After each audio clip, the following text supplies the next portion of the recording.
Sigurado ka bang nandito sila? Sigurado ako. Iba talaga ang matandang yon, ni hindi ko mamoy ang presensya nila. Base sa inutusan ko, dito raw sila lumipat. 1 linggo pa lamang nakakalipas. Wala tayong dapat aksahin na oras. Pag nakita mo yung matanda, patayin mo kagad. Yung bata, kailangan natin yun ng buhay. Ano ba kasing meron sa batang yon?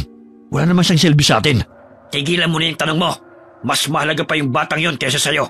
Kung alam mo lang. Sabi mo eh. Teo! Bakit? Yung matanda lang ang pwedeng patayin. Wala nang iba. Naiintindihan mo? Hindi ako natutuwa.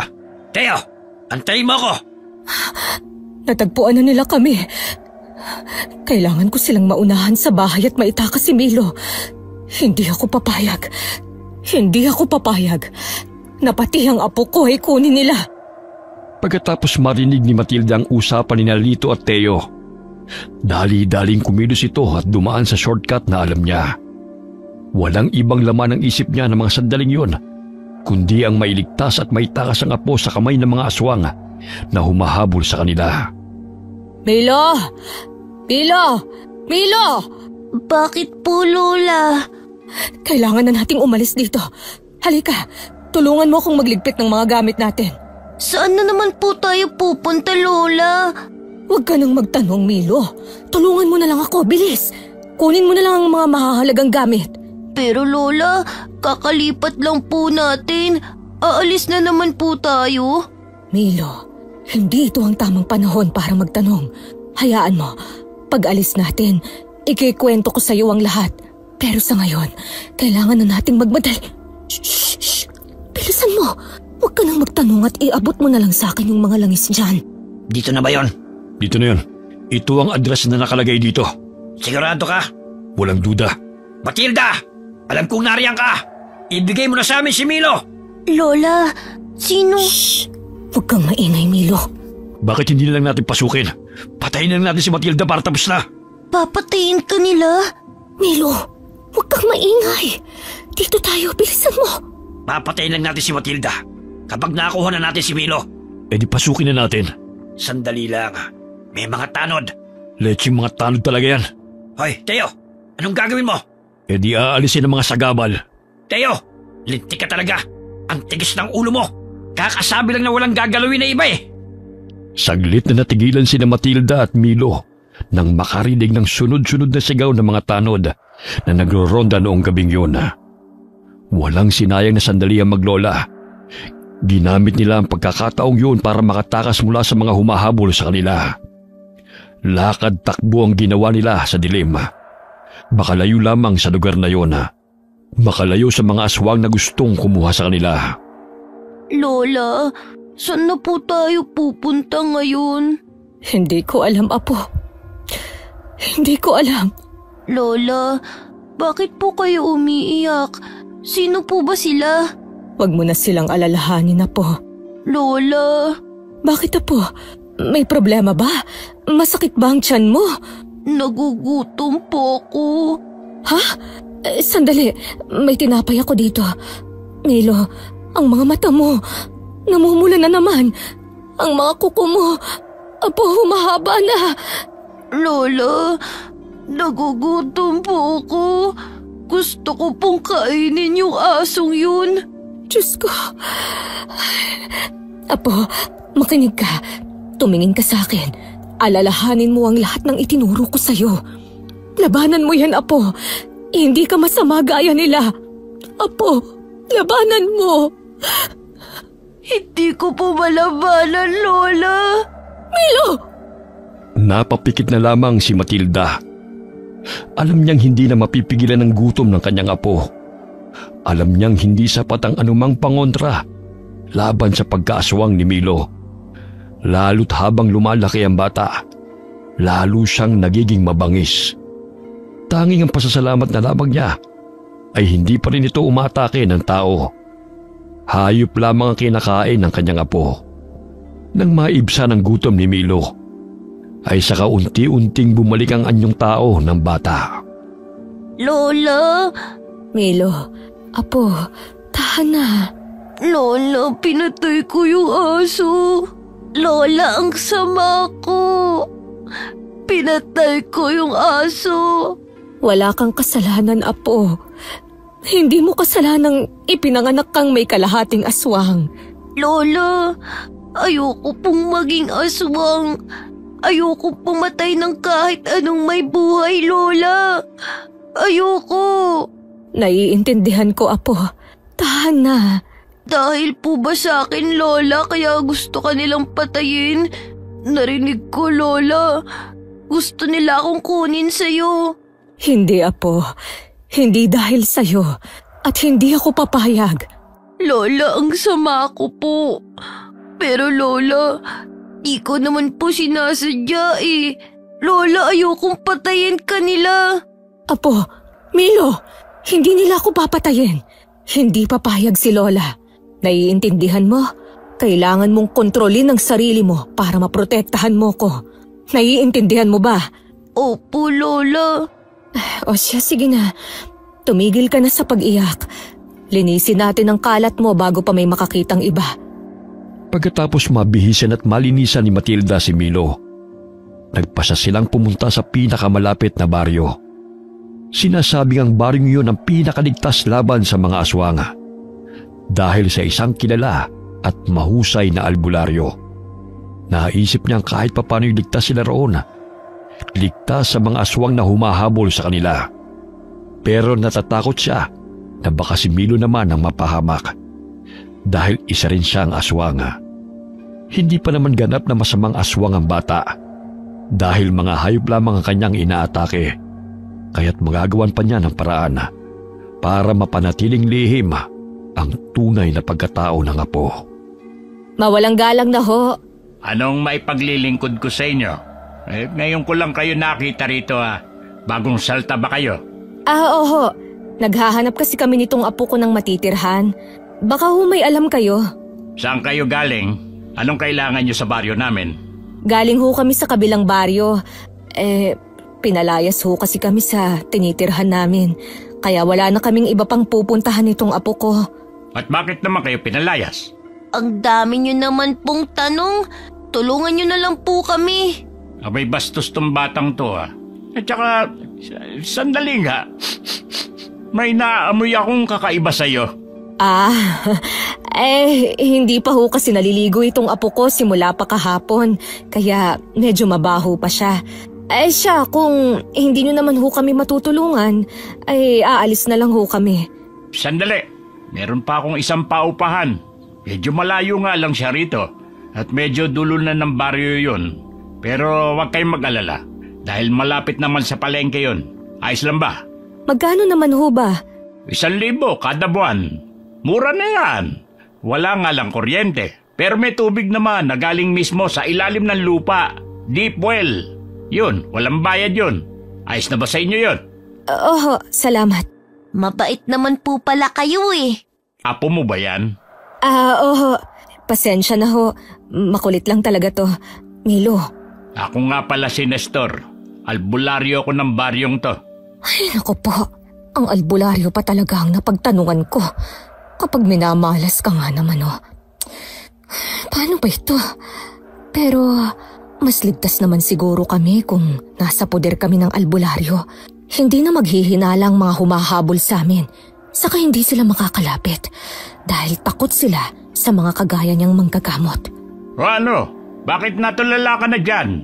Nagbago na ba ang isip mo? Bahala na nga. Hindi po, Manong. Sige po, sasama po kami sa inyo. Uupahan po namin ang bahay na sinasabi ninyo. Oy, sige. Sumunod kayo sa akin. Pagkarating nila sa paupahang sinasabi ni Mang Nestor, ay wala namang kakaibang nakita si Matilda bukod sa medyo napabukod ito sa kabahayan. Pero mas pumabor yun para kay Matilda. Dito na yun. Medyo maliit nga lang, pero 2 lang naman kayo. Sige, salamat ho. Ito pala ang paunang bayad ko. Sige, maiwan ko na kayo. Siya nga pala. Ano yun? Malayo ho ba rito ang bahay ninyo? May kalayuan din, pero hindi naman sobrang layo. Bakit ba? Wala naman. Para lang ho, alam ko kung saan pupunta pag may kinakailangan kami. Ganun ba? Ay malapit lang sa maliit na palengkeng nadaanan natin kanina ang bahay ko. Ay paano? Mauna na ako. Sige ho, salamat ho ulit. Lola, dito na po ba tayo titira? Ganun na nga, Apo. Hindi man kasing laki at ganda ito ng dati nating tinitirhan. Medyo probinsya style din dito. Pero mas okay na to. Mas mapoprotektahan kita laban sa kanila. Lola, diba albularyo yung si Mang Nestor? Oo. Paanong hindi niya po nahalatang aswang ako? Yan din ang ipinagtataka ko.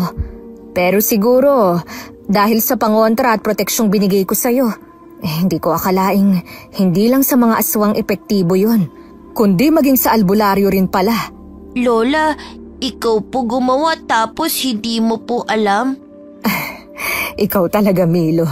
Kasi hindi ko pa naman talaga yan naaaral. Sinunod ko lang yung itinuro sa akin noon ng papa ko. Lola. Bakit? Sino po ba talaga ang humahabol sa atin, Lola? Kapatid sila ng papa mo, Milo. Po? Bakit ka po nila gustong patayin? Dahil gusto ka nilang ilayo sa akin. Bakit po? Mahirap ipaliwanag, Apo. Pero ang mahalaga, ligtas tayo sa ngayon. Dito tayo magsisimula ulit. Bukas na bukas, mag-a-apply ako bilang tindera ng isda sa may palengke. Saka, siya nga pala, may natitira pa akong pera dito. Ibibili ko ito ng mga buhay na manok para may makain ka pag nagutom ka. Sige po, Lola. Milo, makinig ka. Dapat bago mag-alas 6 ay nandito ka na sa loob ng bahay. Pwede kang makipaglaro na parang normal na bata sa labas. Pero pagka alas 6 na, dapat nandito ka na sa loob. At bago pa mag-alas 8, dapat nakain mo na ang isang buong manok para pagsapit ng alas 10 ay hindi ka na magiging halimaw ulit. Nakuha mo ba? Opo. Walang dapat makaalam nito, lalo na yung si Mang Nestor. Kung maaari din umiwas ka na lang sa kanya. Mahirap na. Opo, Lola. Pagkalipas ng isang buwan ay naging maayos at kahit papano'y tahimik na rin ang buhay ng dalawa sa bagong lugar. Nagsimula silang makilala ng mga kapitbahay. Tahimik, magalang, at masarap daw ang tinapa ni Matilda na itinitinda niya sa gilid ng palengke. Hanggang isang araw, nagpasya siya na pirmis na magtinda sa talipapa na malapit sa kanilang bahay. Pero labis itong ikinagalit ni Mang Nestor. Aba may patinapa ka pa dyan Hindi mo ba alam na ako ang nauna rito? Kung alam ko lang nakakalabanin mo pala ako sa negosyo Pagkatapos ko kayong patirahin sa paupahan ko, di sana hindi ko na kayo pinaupa pa. Wala naman akong balak kalabanin kayo, Mang Nestor. Hayaan ho natin na ang mga customer ang mamili. Talaga? At sisiguruhin kong malulugi ka? Lola, lilipat na naman po ba tayo ng bahay? Mabait naman na po ko Hindi, Apo. Mainit lang ang ulo ni Mang Nestor dahil akala niya kinakalaban natin siya sa negosyo. Ang daming langaw! Leche! Huwag mo na lang pansinin si Mang Nestor, Milo. Mag-iba na lang po kaya tayo ng paninda, Lola. Gustuhin ko man, pero ito lang din ang alam kong gawin. Kung hindi mo na itatanong, ito ang negosyo ng mga magulang ko noon. At namana ko pa ang tamang timpla ng tinapa sa kanila. Bukod sa panghihilot, ito din talaga ang gusto kong gawin. Saka nagkausap na rin kasi kami ng dati kong amo na siyang magsusupply sa atin ng isda na panggawa natin ng tinapa. Ay, mabuti pa tulungan mo na lang akong magtawag ng mga customer. Sige po, tinapa! Tinapa po kayo dyan! Ale, bili po kayo ng tinapa ng lola ko. Masarap! Tama yan, Apo. Sige, magtawag ka lang. 30 pesos lang po, isang tumpok. Ayan, may bibili na, Milo. 3 na ho. Salamat ho. Balik ho kayo, ha? Lola, ang dami na po nating nabenta. Ikaw talaga. Sige na, magtawag ka pa para maubos na lahat. Masarap ang ulam natin mamayang gabi. Sige po, La. Patuloy ang pagbebenta ng tinapa ni Matilda sa palengke. Habang parami ang mga suki niya, Parami naman ang parami ang mga langaw sa pwesto ni Mang Nestor. At sa bawat pagkalugi niya, lalong tumitindi ang init ng ulo nito. Hanggang sa dumating ang araw na nasagad na ang pasensya ng matanda. Matilda! Matilda! Lumabas ka dyan! Sandali lang! Nariyan na! Oh, Mang Nestor, hindi pa naman ho namin araw ng pagbayad ng upa. Ano ho ba yon? Lumayas na kayo sa paupahan ko. Ho? Bakit naman ho, Mang Nestor? Nagbabayad naman ho kami ng tama. Kung gusto niyong manatili sa paupahan ko, itigil niyo ang pagtitinda ng tinapa sa palengke. Abay nalulugi ang negosyo ko. Wag naman hong ganon, Mang Nestor. Wala na ho kaming titirahan ng apo ko. Wala akong pakialam. Binalaan na kita na itigil ang pagtitinda ng tinapa sa palengke. Kung yan ho talaga ang gusto ninyo, wala ho kaming magagawa. Pero sana ho, konsensya nyo na lang ang bahala. Aalis ho kami, pero bigyan nyo naman ho kami ng kahit kaunting palugit lang. Aba, ako pa ang makokonsensya? Samantalang ikaw tong pinatuloy ko sa paupahan ko. Pero ikaw rin pala magpapabagsak ng negosyo ko Saka hindi ko maipaliwanag Pero alam kong may mali sa inyong maglola. Simula nang dumating kayo at tumira sa paupahan ko, nang hina ang kakayahan ko bilang isang albularyo. Para bang may enerhiyang humaharang o pumipigil dito. Sige, bibigyan ko kayo ng 3 araw. Dapat makaalis na kayo rito. Grabe naman ho, Mang Nestor. Sa 3 araw na yon. Gawin nyo naman hong 1 linggo. Hindi ko na yung problema. Mabuti nga at sa paupahan ko lang kayo pinalalayas at hindi dito sa baryo namin. Lola, saan na po tayo titira? Hindi ko alam, Apo. Hoy, dapat pagbalik ko, wala na kayo dyan. Hindi ko akalaing ganyan pala kasama ang ugali ni Mang Nestor. Napalayas man sila sa paupahan. Hindi nawala ng pag-asa maglola. Sa tulong ng isang suki ni Matilda sa palengke, agad silang nakahanap ng bagong malilipatan. Pumayag din ang may-ari na mag-alaga sila ng manok. Bagay na labis na pinasalamatan ni Matilda. Alam niyang hindi lamang ito pantawid gutom ng apo, kundi proteksyon na rin nila. Milo, Apo, halika nga muna. Bakit po, Lola?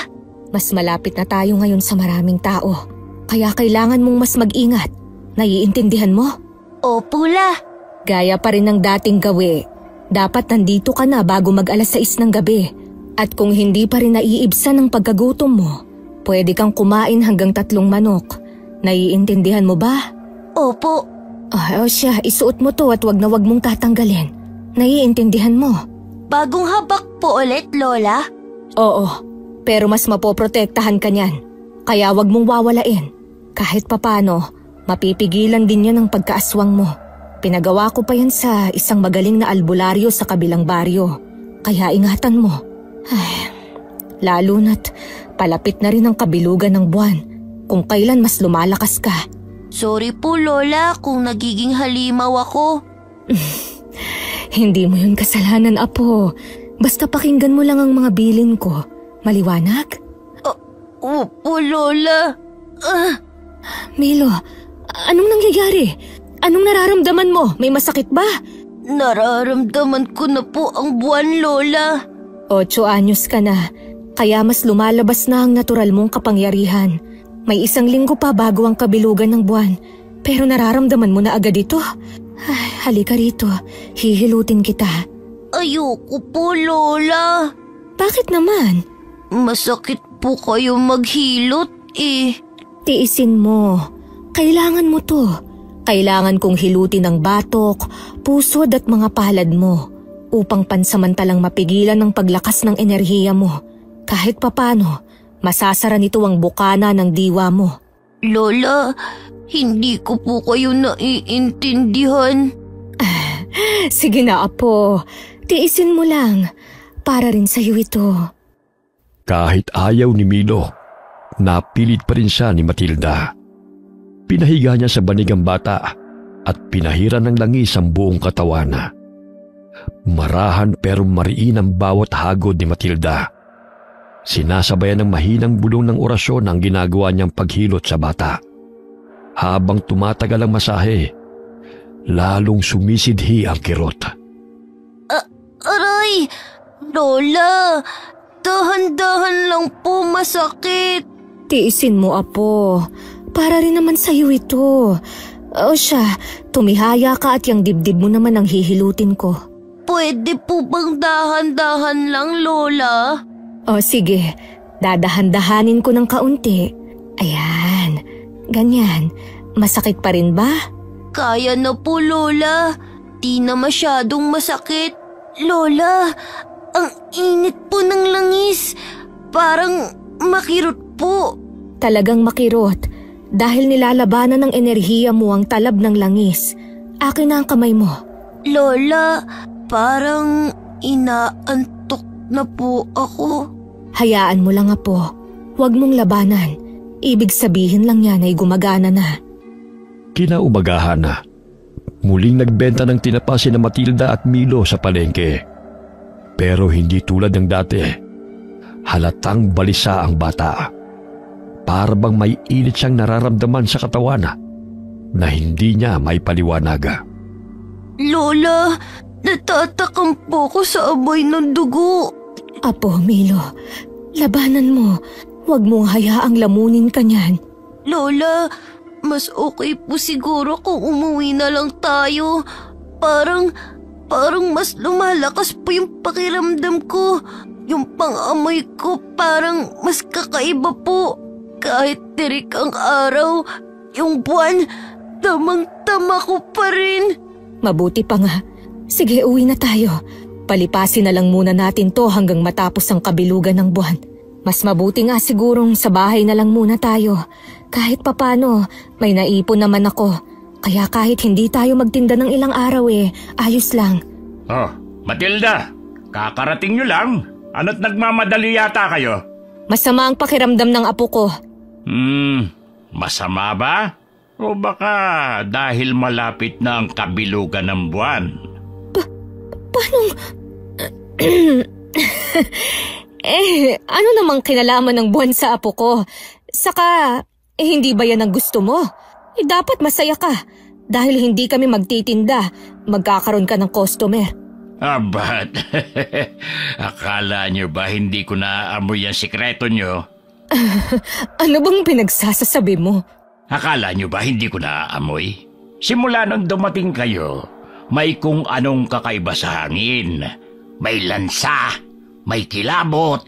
Hindi ako tanga, Matilda. Albularyo ako. Humina man ang pakiramdam ko. Alam ko pa rin kung kailan may mali. Lola! Pwede ba, Mang Nestor? Wala kaming panahon ng apo ko sa'yo. Oh, ano nangyayari sa apo mo? Natatakot ba siya sa kinakatay na baboy? Ilang buwan na kayo nagtitinda rito, hindi ba? Milo, tara na. Apo, labanan mo. Huwag mo na lang tingnan. Naaamoy ko po, Lola.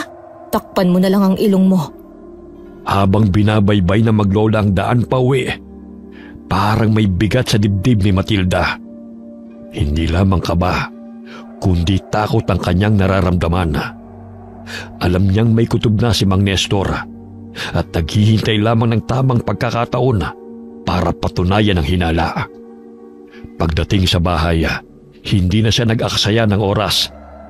Isinara ni Matilda ang mga bintana, isinaboy ang asin sa paanan ng pintuan at pinatungan ng tuyong sambong at bawang. Habang si Milo naman ay mabilis na nagtungo sa likod bahay kung nasaan ang mga alaga nilang mga manok. Apo, patawarin mo ko. Hindi ka magamot ni Lola. Diyos ko, tulungan niyo naman ho kami. Gabayan niyo ang batang si Milo. Tulungan niyo siyang makontrol ang pagkaaswang niya. Alam kong sinusubukan niyang pigilan. Pero bata lang siya. Matilda! Anong ginagawa ni Mang Nestor dito? Bakit niya kami sinundan? Hinuhuli niya ba kami? Hindi niya pwedeng makita si Milo ng ganito. Milo, tama na yun, Apo. Matilda, alam kong nariyan ka. Anong gagawin ko? Hindi pwede to. Apo, Milo, Bahala na nga. Matilda! Anong kailangan mo, Mang Nestor? Ano ang tagal mong magbukas ng pinto? Nasa banyo kasi ako. Hindi kita narinig agad. Si Milo, nandiyan ba? Anong kailangan mo sa apo ko? Hinabanggit mong masama ang pakiramdam niya.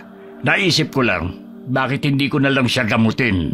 Sa tingin ko kasi, nausog ko yung apo mo. Hindi na kailangan. Nagpapahinga na siya. Saka biglang naging mabait ka sa akin. Sabihin mo nga sa akin, Mang Nestor, ano ba talaga ang binabalak mo? Matalino ka, Matilda. Simula pa lang, alam ko nang may kakaiba sa inyo. Wala naman akong masamang balak. Gusto ko lang lawayan ang apo mo.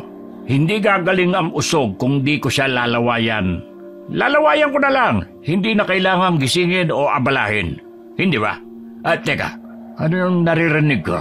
Mga manok lang yon. Nagugutom na siguro. Hindi mo na kailangang gamutin ng apo ko. Dati akong manggagamot. Kaya kong gamutin ang sarili kong apo. Manggagamot ka? Oo. Kaya pwede ka nang umalis. Kung ganon, interesante. Sige, saka ko na lang lalawayan ng apo mo pag gising na siya. Inantay ni Matilda na tuluyan ng umalis si Mang Nestor bago niya muling isinara at dinoble ang lock ng pintuan. Dumaan ang mga araw at nagpatuloy ang kanilang buhay. Kahit tahimik sa labas, ramdam ni Matilda ang bigat ng kabilugan ng buwan na papalapit. At nang dumating na nga ang gabing yun, alam niyang wala na silang takas. Milo, kumusta na? Kumusta ang pakiramdam mo, apo?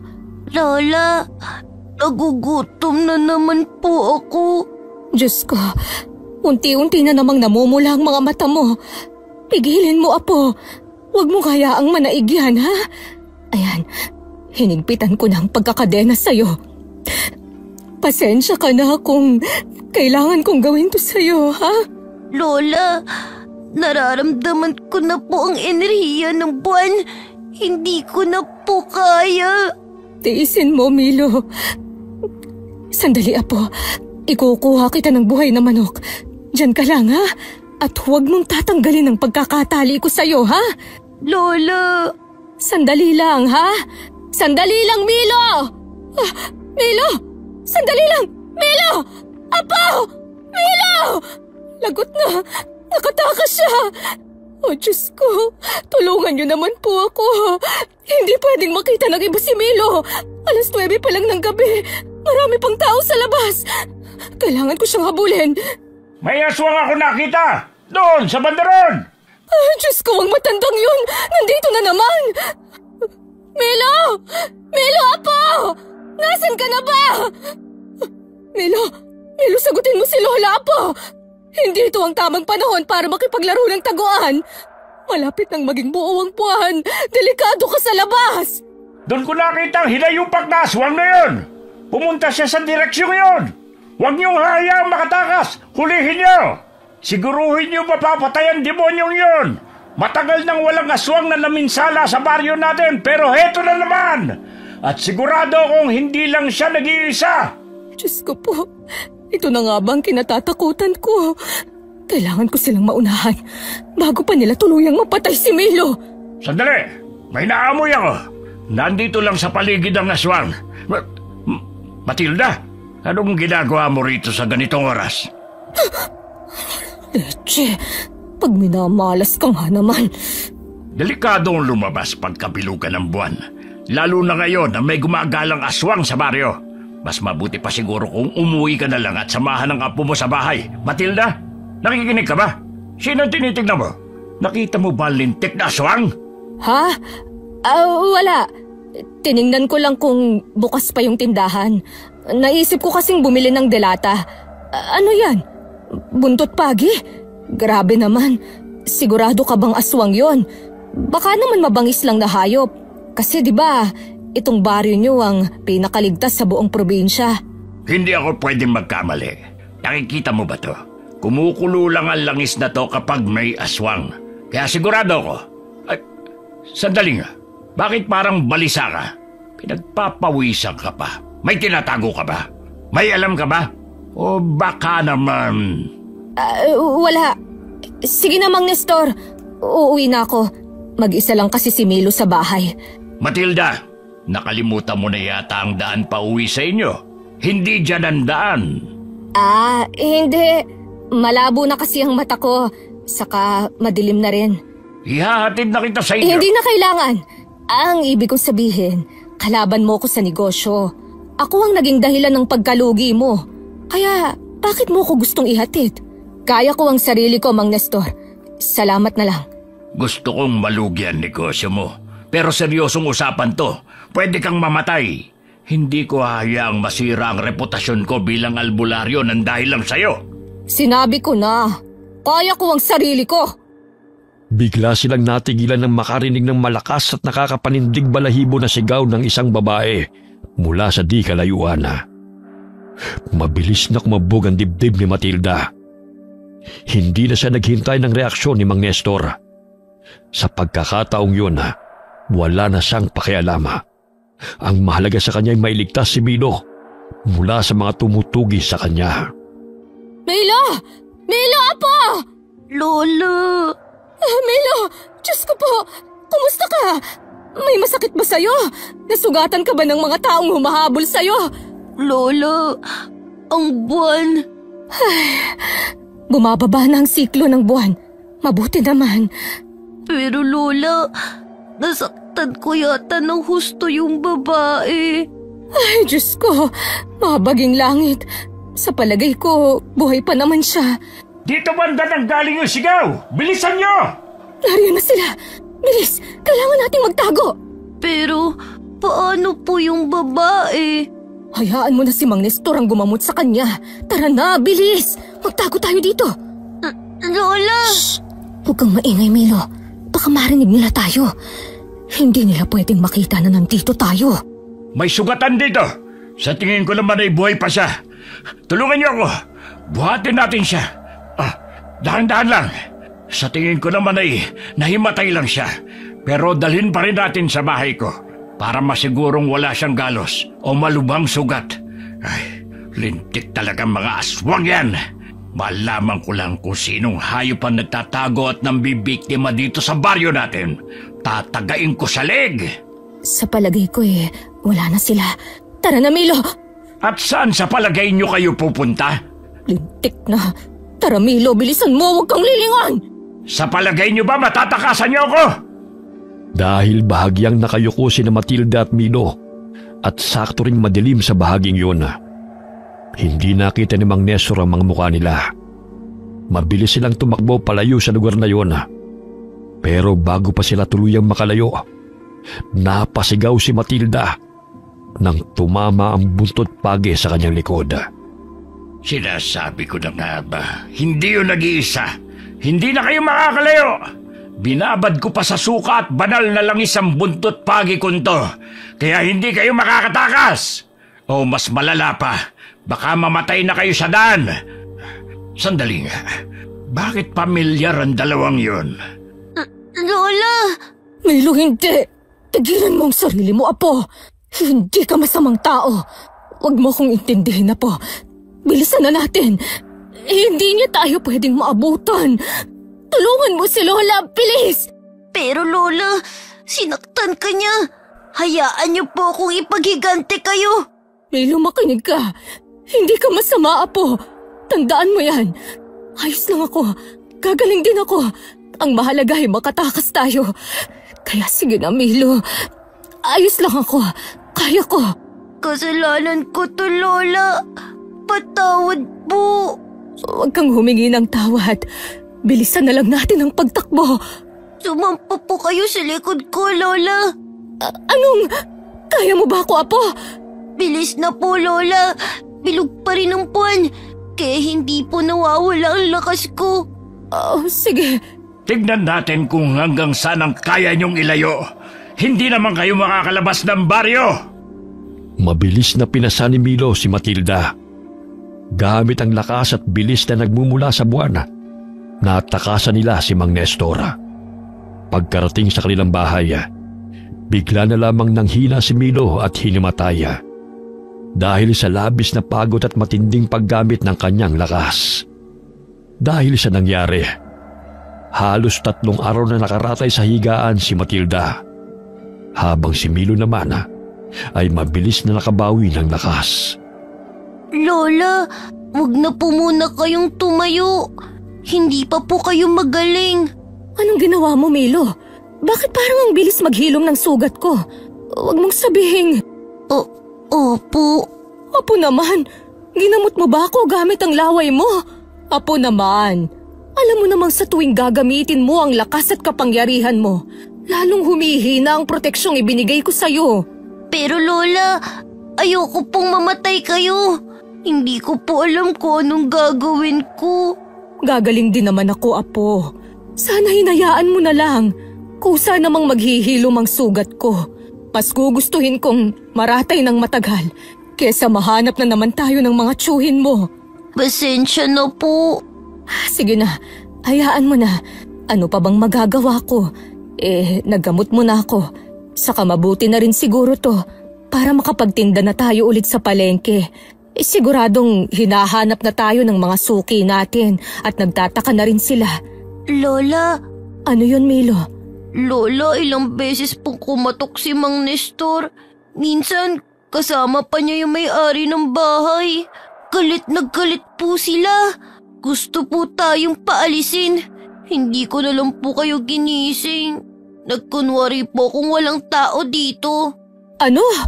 Lola, alam na po kaya ni Mang Nestor ang tungkol sa akin? Ano? Hindi nila tayo pwedeng paalisin sa baryong ito, Milo. Ito lang ang ligtas na baryo na pwede nating tirhan. Kaya halika na. Ano pang gagawin niyo, Lola? Hindi nila pwedeng malaman ang sikreto mo. Nagiging malakas ka tuwing kabilugan ng buwan. Tapos na ito. At dahil nagamit mo na rin ang karamihan ng lakas mo, madali na para sa atin na kontrolin ang pagkaaswang mo. Inumin mo ito. Lahat po yan, Lola? Oo. Mahaharang nito ang enerhiya mo. Kahit sino pang magaling na albularyo ang humawak o magtangkang tumuklas ng tunay mong pagkatao, hindi sila magtatagumpay kahit paggamitin nila ang mga pangontra. Simutin mo ang bawat patak ng katas ng halamang gamot na ito dahil yan na ang huli. Wala na po bang ibang paraan? Oh, bakit parang nag-aalangan ka? Lola, kasi paano po kung mawala na tong lakas ko? Paano kung bumalik si Mang Nestor? Hindi ko po kayo mapoprotektahan. Tsaka, pinaparan niyo po to ng patay na butiki ang katas ng halamang gamot. Kadiri po. Huwag mo na akong isipin na po. Malakas na ako. Oh, kaya ko na, hindi ba? Saka anong kadiri? Isa pa, yan naman ang parati kong pinaiinom sa'yo. Po? Totoo po. Kaya pala masama ang lasa. Sige na, inumin mo na. Lola naman Sige na, huwag nang matigas ang ulo. Sa pagkatapos niyan, maligo ka na at magtitinda na ulit tayo sa palengke. Kakausapin ko si Mang Nestor, kahit pa alam kong delikado. Kailangang matigil na kung ano ang hinalang meron sila. Basta manatili kang tahimik at huwag kang lalayo sa akin. Kinahapunan na. Nagpunta sila sa palengke para magtinda ng tinapa. Habang nag-aayos sila ng kanilang paninda, napansin ni Matilda ang pag-iwas ng mga taong dumaraan na. Ang iba'y palihim pang nagbubulungan na at may ilang ding napapa-sign of the cross na lamang. Maya-maya'y dumating si Mang Nestor. Napansin kaagad ni Matildang nakapulupot na buntot pagi sa bewang ng lalaki na hindi naman ito madalas dalhin noon. Aba, buti naman at naisipan niyo pang magpakitang maglola. Ano bang kailangan mo sa amin, Mang Nestor? Wala naman, pero kayo may kailangang ipaliwanag. Anong ibig mong sabihin? May nakakita sa inyo nung gabing sumugod ang aswang at may narinig din silang may hinang impit mula sa loob ng bahay niyo. Nakita rin kitang pag-alagala nung gabing yun. Sinabi ko na sa'yo ang dahilan ko nung gabing yun. Kung ganon, bakit ka biglang tumakbo at nawala nang makarinig na sigaw mula sa malayo? Dahil nag-aalala ko na baka si Milo yun. Kagaya nga ng sabi ko, lumabas ako para bumili ng delata. Naiiwan si Milo sa bahay nung gabing yon. Kaya dali-dali akong tumakbo sa pag-aalala. Kayo na rin ang nagsabi na may gumagalang aswang. Paano kung mabiktima ang apo ko? Magaling kang magpalusot. Pero ano naman ang dahilan kung bakit ngayon lang kayo lumabas ng bahay? Masakit ba ang latay? Ano bang latay ang sinasabi mo? Lola! Natatakot ka ba, Milo? Mainit ba sa pakiramdam mo ang langis na daladala ko? Aba, tingnan mo, Matilda. Umiinit ang langis ko. Alam mo ibig sabihin nito, hindi ba? Dati kang manggagamot, sabi mo. Oo naman, Mang Nestor. Umiinit ang langis kapag may aswang sa malapit o kumukulo kapag sobrang lapit. Alam mo kung anong ibig kong sabihin. Dahil kung kami nga yan, sana kumukulo na yan, hindi lang basta umiinit. Isa lang naman ang paraan para magkaalaman. Ipakita mo ang likod mo, Matilda. Ngayon? Dito talaga, sa harap ng maraming tao. Hindi ba't nakakabastos yan? Babae pa rin ako, Mang Nestor. O baka naman, gusto mo lang akong bosohan. Masyado ka ng kulubot para sa akin, Matilda. Ang gusto ng taong bayan ay malaman ang totoo. Kung hinala mong ako ang aswang, pwede mo naman akong patakan ng langis. Pag napaso ako, totoo nga. Pero pag hindi, mapapahiya ka lang. Sa pag-aalala niya para sa apo, marahan niyang kinabing ang bata para itago sa kanyang likurana. Ang hinala ni Mang Nestor ay siya ang aswang at hindi si Milo. Kaya mas madali sa kanyang patunayan na mali ang matanda. Walang pag-aalinlangan niyang itinaas ang kamay at iniabot ito kay Mang Nestor para patakan ng langis. Mabilis namang tinanggap ito ng matanda at pinatakan ng langis. Ilang minuto na ang lumipas. Wala pa ring epekto sa balat ni Matilda ang ginawa ng matanda. Imposible! Nakita mo na, di ba? Hindi nga kami ang hinahanap mong aswang. Lola? Ano bang ginagawa mo, Mang Nestor? Subukan mong hawakan ng apo ko at dyan tayo hindi magkakasundo. Wala kang ebidensya, Mang Nestor. Haka-haka lang ang meron ka. Kaya wala kang karapatang husgahan kami. Tayo na, Milo. Hindi pa tapos to, Matilda. Alam kong may tinatago ka. Hindi mo ako maluloko. Lola, ano na pong gagawin natin ngayon? Sigurado po kung hindi tayo titigilan ni Mang Nestor. Wala tayong gagawin, Milo. Ano pong ibig niyo sabihin, Lola? Ang ibig kong sabihin, hindi tayo gagalaw hanggat hindi kailangan. Hindi tayo tatakbo. Hindi tayo lalaban. Hindi pa. Hayaan mo silang magbulong-bulungan. Hayaan mo silang maghinala. Ang mahalaga, hindi nila malaman ang tungkol sa'yo. Hahayaan lang po natin sila? Oo, apo. Dahil minsan, ang pinakamabisang depensa ay opensa. Opensa? Aatake tayo, Lola? Hindi. Lola, ang gulo mo naman po. Ay, oo nga pala. Baliktad pala yun. Ang ibig kong sabihin, minsan, ang pinakamabisang opensa ay depensa. Hayaan mo silang maghinala at umatake. Basta't wala tayong ginagawa na kahinahinala, wala rin silang makukuhang ebidensya. At kapag wala silang ebidensya, kusa nilang pagdududahan ng sarili nilang hinala. Kaya ang importante, manatiling kalmado at huwag gumawa ng kahit anong ikabibisto. Ha? Lola, ang gulo po. Hindi ko na maintindihan. Basta apo, mag-ingat lang tayo.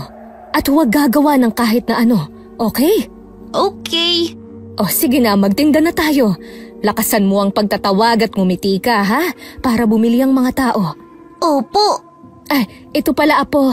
Pwede bang pakisalansan dyan sa harap? Dito po, Lola? Oo, yan. Saka ito, abugan mo ng langaw para hindi uurin yung tinapa natin. Sige po. Maggagabi na lamang ay wala pa rin silang kinikita. Dahil lahat ng dumaraan ay natatakot na parabang mahawaan ng sakit sa kaiiwas. Lola, uwi na po tayo. Wala namang bumibili eh. Maaga pa naman. Kaunting tiis pa, Milo. May bibili rin yan. Lola? Ano yon? Nagugutom na po ako. Ha? Lola, pili tayo ng tinapay. Ah, Bakit po, Lola? wala naman. Akala ko kasi... Ayos lang po, Lola. Alam niyo po, pagkatapos ng kabilugan ng buwan, parang gumaan na po ang pakiramdam ko. Ganun ba? Opo. Ay, mabuti kung ganun. O sige, bibili tayo ng tinapay. Saka, mabuti pa nga, umuwi na tayo. Tingin mo ba nandito talaga sila? Narinig ko yung usap-usapan ng mga tao kanina. Isang matanda at batang aswang daw yung umatake. Pero, hindi naman aswang si Matilda, di ba? Aray! Ba't ka ba nang babatok? Pwede ba mag-focus ka na lang? At huwag kang gagawa ng kahit na anong ikakapahamak natin. Kita mo yung lalaking yun? Albularyo yan. Iwasan mo. Parang tumigil ang mundo ni Matilda nang marinig ang dalawang pamilyar na boses. Mabilis siyang lumingon sa paligid. Pero hindi niya nakita ang mga nagsasalita. Tanging mga taong abala sa pagtitinda at pamimili ang naroon. Napapailing na lamang siya habang pilit na kinakalimutan ng dalawang aswang na matagalan nilang iniiwasan. Bakit po, Lola? May problema po ba? Wala naman. Sige na, tulungan mo na akong magligpit. Ayan, Lola. Tapos na. Tara na po. Sige. Buisit talaga. Bakit, Mang Nestor? May mali ba dyan sa langis mo? Ay, ikaw pala, Matilda. Kumusta? Parang wala ka yatang kita ngayon. Teka, sandali lang. Anong ginagawa mo? Sinisiguro ko lang na hindi nga kayong aswang. Nakakapagtaka kasi. Hindi naman madalas ganito ang langis ko. Kanina pa to mainit. Ibig sabihin, may aswang sa malapit. O ano? Napatunayan mo bang kami yon? Hindi. Pero imposible namang mag-init to ng basta-basta. Baka naman, depektibo na yung pangontra mo. Malabong mangyari yon. Maliban na lang kung... Kung may iba pang aswang sa baryo. Ha? Anong binubulong mo dyan? Ha? Wala. Sabi ko, mauna na ho kami. Kinagabihan na. Hindi nakatulog si Matilda dahil sa dalawang pamilyar na boses na narinig niya sa palengke. Hindi niya alam kung guni-guni lamang ba yun o totoo. Kinaumagahan na. Ramdam niyang mas bumigat ang aura sa paligid. Paglabas nila ng bahay, ang unang bumungad sa kanila ay ang kumpul ng mga tao. Nagbubulungan, nagkakatinginan, parang may kakaiba sa umagang yun. Hayop talaga ang mga aswang na yan. May bago na naman biniktima. Lola! Anong nangyayari dito? Isang bangkay ang natagpuan sa may tabing sapa. Si Tomas, yung taghatid ng gulay mula sa kabilang baryo. Wakwakan tiyan. Halos wala nang lamang loob. Ay, Diyos ko. Ni wala man lang kaluskus kagabi. Aswang lang ang kayang gumawa niyan. Hindi ako yun, Lola. Alam ko, Apo. Wala kang kasalanan. Ano na naman ang binubulong-bulong niyo dyan, ha? May tinatago ba kayong maglola sa amin? Wala kaming alam dyan. At kung totoo mang may aswang na gumagala, dapat na siyang mahuli. Natatakot na ang apo ko. Dapat lang talagang mahuli at patayin. Kung noong bilog ang buwan ay hindi sila nakapatay, ngayon may napatay na talaga. Lola, sino po kaya ang may gawa nun? Hindi ko alam, Apo. Wala ka bang nararamdamang kakaiba sa paligid? Wala po, Lola. Simula po kasi nung kabilugan ng buwan, humina na pong pakiramdam ko. Nagpatuloy ang bulungan ng mga tao hanggang sa dumating ang isang tanod. Ayon sa kanya, may mga nakakita sa mga nilalang na may kagagawan ng krimen. Malalaking halimaw, may mahahabang kuko at matatalim ng ngipin. Isa raw sa kanilang nakita pang biglang naglaho malapit sa gubat. Parang binuhusan ng malamig na tubig si Matilda sa narinig. Mahigpit niyang naikuyom ang kanyang kamao dahil sa pangambang yun ng mga tiyuhin ni Milo. Imposibleng nasundan nila kami dito. Sino po, Lola? Yung mga tiyuhin ko po ba? Huwag kang maingay, Milo. Anong sabi mo, Milo? Wala namang sinabi ang apo ko. Hindi ako bingi, Matilda. May narinig ako sinabi ang apo mo tungkol sa mga aswang. Sino kamo sila, Milo? Po, ang sabi ko po, masama po talaga ang mga aswang. Hindi yan ang narinig ko. Pero yun po talaga ang sinabi ko. Diba, Lola? Pwede ba, Mang Nestor? Huwag mo nang pagdiskitahan ng apo ko. Tayo na, Milo. Saan po tayo pupunta, Lola? Sa palengke, magtitinda. Sa kabila ng chismis na kumakalat tungkol sa inyo, magtitinda pa rin kayo? Chismis na ikaw lang din naman ang nagpakalat. Bakit kami hindi magtitinda? Wala naman kayong patunay sa mga paratang ninyo. Ang mabuti pa, hanapin mo ang totoong aswang bago pa yun makapambiktima ulit. Lola? Tayo na, apo. Buong araw, ang isipan ni Matilda'y abala sa kung sinong aswang ang gumagala sa baryo. Mas naging mapagmasid siya. Pinakikiramdaman ang bawat anino at tingin ng mga tao. Alam niyang hindi sila makapagtatago. Kapag may nangyaring masama, sila na naman ang pagbibintangan ni Mang Nestor. Kinagabihan na, hindi mapalagay si Matilda. Maya-maya'y nakarinig siya ng alulong mula sa malayo. Ilang sandali pa ay nasundan ito ng sigawan ng mga tao. Diyos ko, ano na ba itong nangyayari? Kailan ba kami tatantanan ng mga kamag-anak ni Milo? Doon ang galing ang alulong! Bilis! Lola, umatake na naman po ba sila? Wala yun, apo. Matulog ka na ulit. Mabuti pa siguro, maglagay tayo ng asin sa bawat sulok ng bahay para hindi nila tayo matunton. Sige po, Lola. Tutulong po ako. Baka inaantok ka pa. Ako na lang, kaya ko naman. Hindi na po ko inaantok.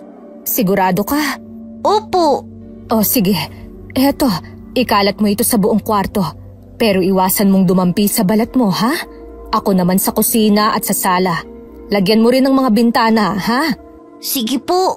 Ha? Sino kayo? Sabi na nga, be. Dito lang namin kayo mahahanap. Paano? Paano kayong nakapasok? Salamat kay Inang. Binigyan niya kami ng pangontra laban sa mga mahihinang depensa mo. Lumayo ka! Huwag kang lalapit! Bubuhusan kita nitong asin! Huwag mong sasaktan ng lola ko! Milo! Huwag! Biglang lumalim ang paghinga ni Milo.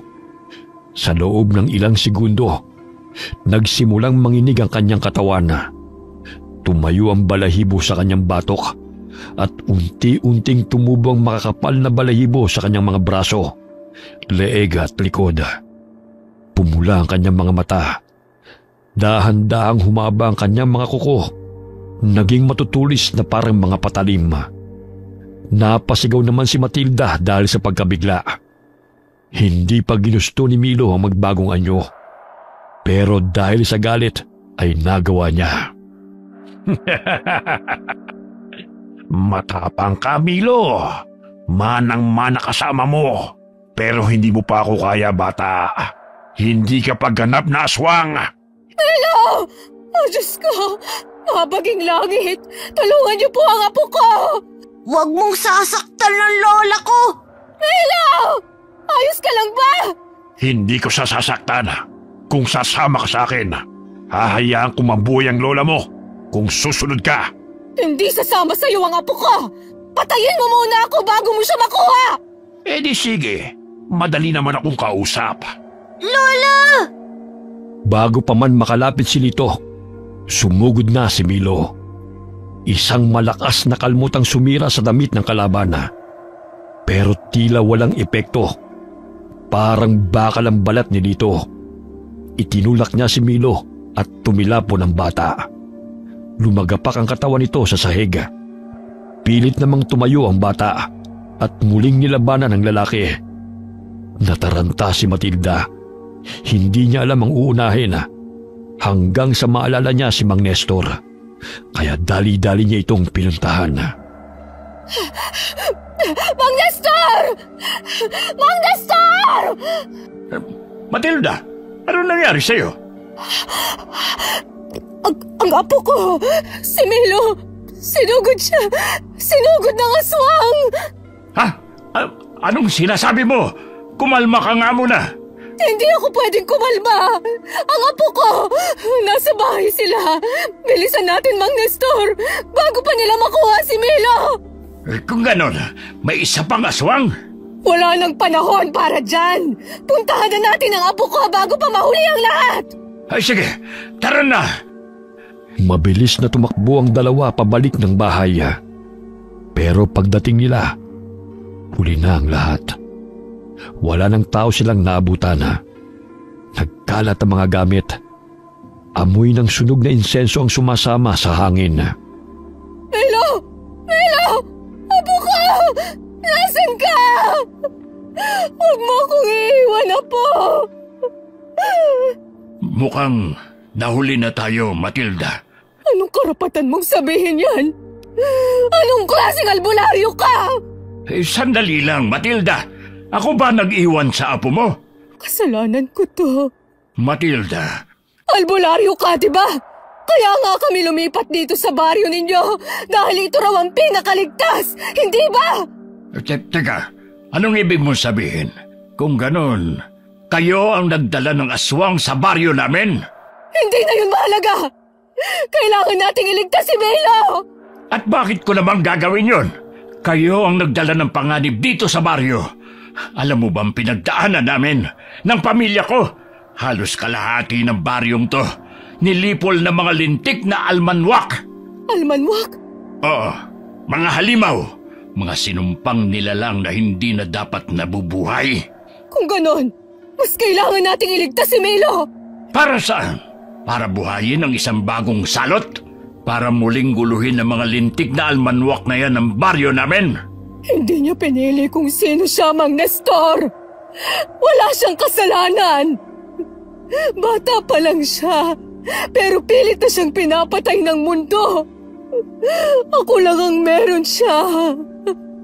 Anong ibig mo sabihin sa hindi niya piniling kung sino siya? Hindi dapat siya makuha ng mga kalahi niya. Dahil kung makuha nila si Milo, mas lalakas sila. Gagawin siyang susunod na pinuno ng mga almanwak. Ano? Kung ganon? Oo. Aswang ang apo ko. Pero hindi siya tulad nila. Hindi siya halimaw. Hindi niya pinili ito. Kung alam ko lang, nung una pa lang pinatay ko na sana ang apo mo. Hindi niya ginustong ipanganak ng may dugong aswang. At kung pababayaan natin siya, hindi lang siya ang mawawala sa akin, kundi magiging panganib siya sa ating lahat. Aswang pa din ang apo mo! Hindi masama ang apo ko! Ni minsan hindi siya nanakit ng tao. Tanging mga hayop lang ang binibiktima niya. Hindi niya ginusto yun. Ganyan ka ba kawalang puso? Bata pa lang si Milo. Hindi niya ginusto na ipanganak na may kalahating aswang. Tao pa rin siya, Mang Nestor. Parang tumigil ang mundo ni Mang Nestor sa mga narinig. Binabalot ng bigat ng katotohanan ang ayaw niyang tanggapin. Napaluhod naman si Matilda sa lupa habang humahagulgol. Sige, ililigtas natin ang apo mo. Pero tandaan mo ito. Hindi ko ito ginagawa para sa'yo. Ginagawa ko ito para sa buong baryo. Para sa mga bata. Para sa mga hindi na natin nailigtas. Para sa mga mahal ko sa buhay na nawala. Bahala ka na kung para kanino mo ito ginagawa. Basta mailigtas lang natin ang apo ko. Tayo na! Maghunos dili ka nga. Hindi tayo pwedeng sumugod doon ng hindi handa. Paano kung mahuli na naman tayo? Paano kung huli na ang lahat pagdating natin doon? Kung totoo ang sabi mo na siyang magiging tagapagmana ng mga almanwak, hindi nila siya papatayin. Kailangan nila siyang buhay para maipasa ang mana. Oo nga. Pero paano kung maging mas malakas na aswang na siya bago pa tayo makarating? Matagal ko nang pinag-aralan ng mga almanwak. Hindi sila basta-basta nagpapasa ng pagkaswang. May hinihintay silang tamang oras at may ritual pa silang sinusunod. Kapag sumugod tayo ngayon, para na rin nating isinubo ang sarili natin sa kanila. Alam mo naman siguro kung gaano sila karami at kung gaano sila kalakas, di ba? Ano bang plano mo? Sa ngayon, magpahinga ka muna. Bukas ng madaling araw, pumunta ka sa bahay ko. Tuturuan kitang gumawa ng mga pangontra. May ilang linggo pa tayo bago muling sumapit ang kabilugan ng buwan. Kabilugan ng buwan? Oo, doon madalas nilang gawin ang ritual tuwing kabilugan ng buwan. Kaya sige na, Matilda, magpahinga ka muna. Bukas natin pag-usapan kung paano natin maililigtas ang apo mo habang may oras pa. Pagkaalis ni Mang Nestor, tuluyan nang bumigay si Matilda. Napahagulgol siya habang mahigpit ang pagkakakapit sa kanyang dibdib. Hindi pa man sumisikat ang araw, pumunta na siya sa bahay ni Mang Nestor. Mang Nestor! Mang Nestor! Oh, ang aga mo namang masyado. Abay, 3:00 pa lang ng madaling araw. Hindi kasi ako makatulog. Saka, ikaw na rin ang nagsabi na kailangan nating maghanda. Ay, sige. Pumasok ka muna. Ikaw ba ang gumawa ng lahat ng ito? Oo. Huwag mong hahawakan yan. Baka mapasok ka. Hindi lang yan para sa mga aswang, kundi pati na rin sa mga tarantadong tao. Maupo ka muna dyan. Mag-isa ka lang ba dito? Oo. Ako na lang ang natira mula nang ubusin ng mga walang kaluluwang almanwak ang pamilya ko. Ay, sabi mo, kalahating aswang si Milo? Oo, ang anak ko, nagmahal ng isang almanwak. Pero iba siya, hindi siya tulad ng iba. Paanong iba? Mabait ang ama ni Milo. Hindi siya kagaya ng mga almanwak na pumapatay para lang sa dugo. Hindi rin siya tumutugon sa tawag ng lahi niya. Basta, pinili niyang maging tao. Kaso nga lang, nalaman ng inang nila ang tungkol kay Milo. Namatay sa panganganak ang nanay ni Milo. Habang pinatay naman ng mga kalahi niyang almanwak ang ama niya, namatay siyang pinoprotektahan ng mag-ina niya. Pareho lang palang may kasalanan sa atin ng mga buwisit na yun. Pero, alam mo ba kung saan sila matatagpuan? Ay, kape pala. Nagkakape ka ba? Ayos lang. Kumain na rin ako sa bahay bago nagpunta rito. Hindi pa ako nakapunta ron, pero madalas itong ikwento ng ama ni Milo. Paulit-ulit niyang sinasabi, parang gusto niyang ihanda kami sakaling dumating ang araw na ito. Tahimik lamang na nakinig si Mang Nestor kay Matilda habang pinapanday ang mga sundang. Maya-maya'y tinuruan niya si Matilda kung paano ito gamitin. Plinano rin nila ang pagsalakay kasama ang mga mananagisag. 3 araw bago sumapit ang kabilugan ng buwan, saka pa lang tayo susugod dun. Kakausapin ko muna ang grupo ng mga mananagisag. Mananagisag? Anong klaseng grupo yun? Isa silang samahan ng mga tao, karaniwang mamamayan, dating albularyo o mga natutong manggaway. Pinaghalo ang kaalaman nila. Lahat sila'y biktima rin ng mga almanwak at ang hangad nila'y makaganti. Nabuo ang grupo matapos ang malagim na pagsalakay ng mga halimaw dito. 1 taon na ang nakalipas. Tutulong sila sa atin, pero kahit pasama-sama kami, hindi pa rin sapat ang alam namin para talunin sila. Lalo na ang tinatawag nilang inang. Ha? Bakit naman? Dahil ang mga almanwak ay hindi basta-bastang aswang, lalo na ang inang nila. Isang nilalang na isinumpa. Wala siyang kamatayan. Ang tanging paraan lang para mapatay siya ay kung maipapasa niya ang kanyang kapangyarihan. Ano? Kung ganoon, hindi pa rin magiging ligtas ang apo ko. Wala tayong magagawa. Hindi natin malalabanan ang sumpang si Satanas mismo ang nagbigay. Pero kung mauubos natin ang buong lahi nila, wala na ring mapagpapasahan na ang inang. Mawawalan siya ng kapangyarihan. Wala na ba talagang ibang paraan? Pwede naman, kung tatanggapin ni Milo ang Ano? Hindi pwede yun! Hindi ako papayag na tuluyan nilang gawing halimaw ang apo ko!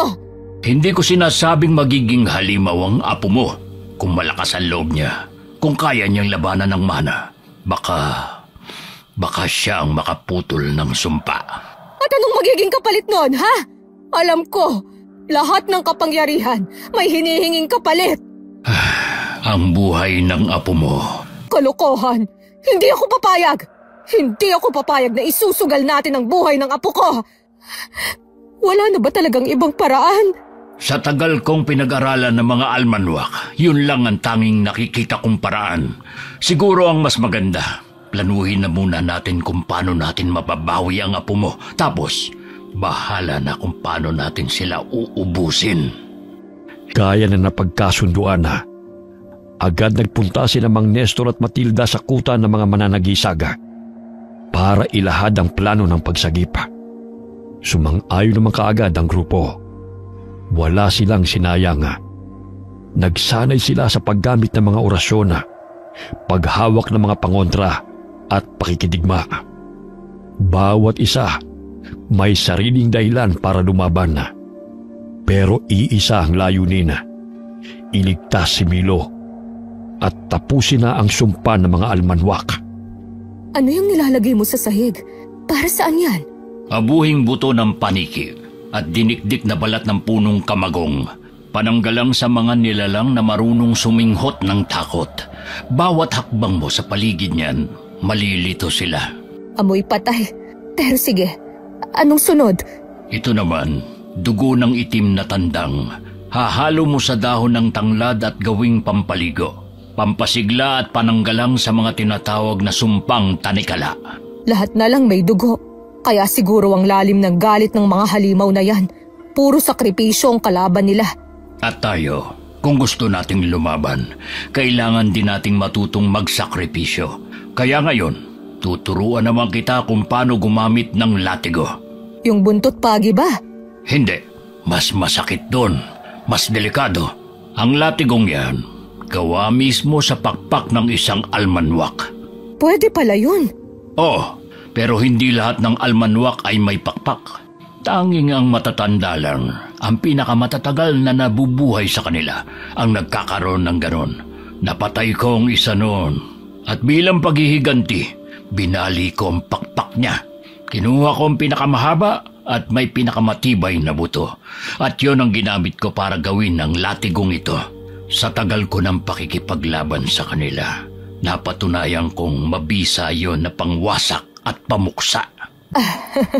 Kung ganon, mas masakit nga yan. Dahil mismong pakpak nila ang papatay sa kanila. Ganon nga. Kaya sige, pumwesto ka na. Ang latigong gawa sa pakpak ng almanwak ay ibang-iba sa buntot pagi. Mas matigas ito at mas mahirap kontrolin. Kakailanganin mo ng buong lakas sa paggamit nito. Eto, hawakan mo. Bakit mas maliit ito? Buto pa rin yan ang pakpak ng almanwak, pero yung maliit na buto lang. Epektibo rin naman yan at mas madaling gamitin dahil mas malambot ng kaunti. Ay sige na, itaas mo ang kamay mo at tamaan mo yung haliging yon. Ganito ba? Ganyan nga. Mas lakasan mo pa. Araw-araw silang nag-iensayo hanggang sa dumating na ang tamang oras. Ang ikatlong gabi, bago ang mismong kabilugan ng buwan na. Pumunta na sila sa kuta ng mga kalaban na. Palihim silang nagmanman na. Inaral ang bawat kilos ng mga almanwak, pati ang bawat sulok ng kanilang kuta. Nandun si Milo! Shh! Huwag kang maingay. O, Teo, anong sinisilip-silip mo dyan?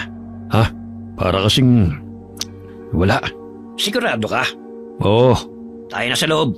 Pinapatawag na tayo ni Inang. sandali lang. Bakit na naman? Ano ba kasing gagawin natin dyan kay Milo? Ba't nandito pa yan?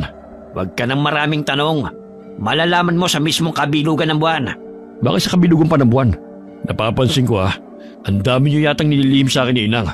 Parang hindi niyo ako kamag-anak Huwag ka na magdrama dyan. Tayo na sa loob. Hinahanap na tayo ni Inang. Ay, muntik na tayo doon. Ba't hindi pa natin sila inatake? Pagkakataon na yun. Huminahog ka nga, Matilda. Kailangan natin pag-isipang mabuti ang gagawin. Bawat hakbang, kalkulado dapat. Mamayang hating gabi tayo susugod pagkalis nila. Alis? Saan naman sila pupunta? Ang dahilan kung bakit 3 araw bago ang kabilugan tayo susugod ay dahil tamang pagkakataon to para iligtas ang apo mo. Hindi kita naiintindihan. Linawin mo nga. Bago kasi ang mismong kabilugan ng buwan, lumalabas sila upang humanap ng makakain at magpakabusog. Nambibihag din sila ng mga tao para gawing alay pagkatapos ng ritual. Mamaya, pagsapit ng hating gabi, gagawin nila yun. Kaya sasamantalahin natin yun. Sa ngayon, magmasid lang muna tayo.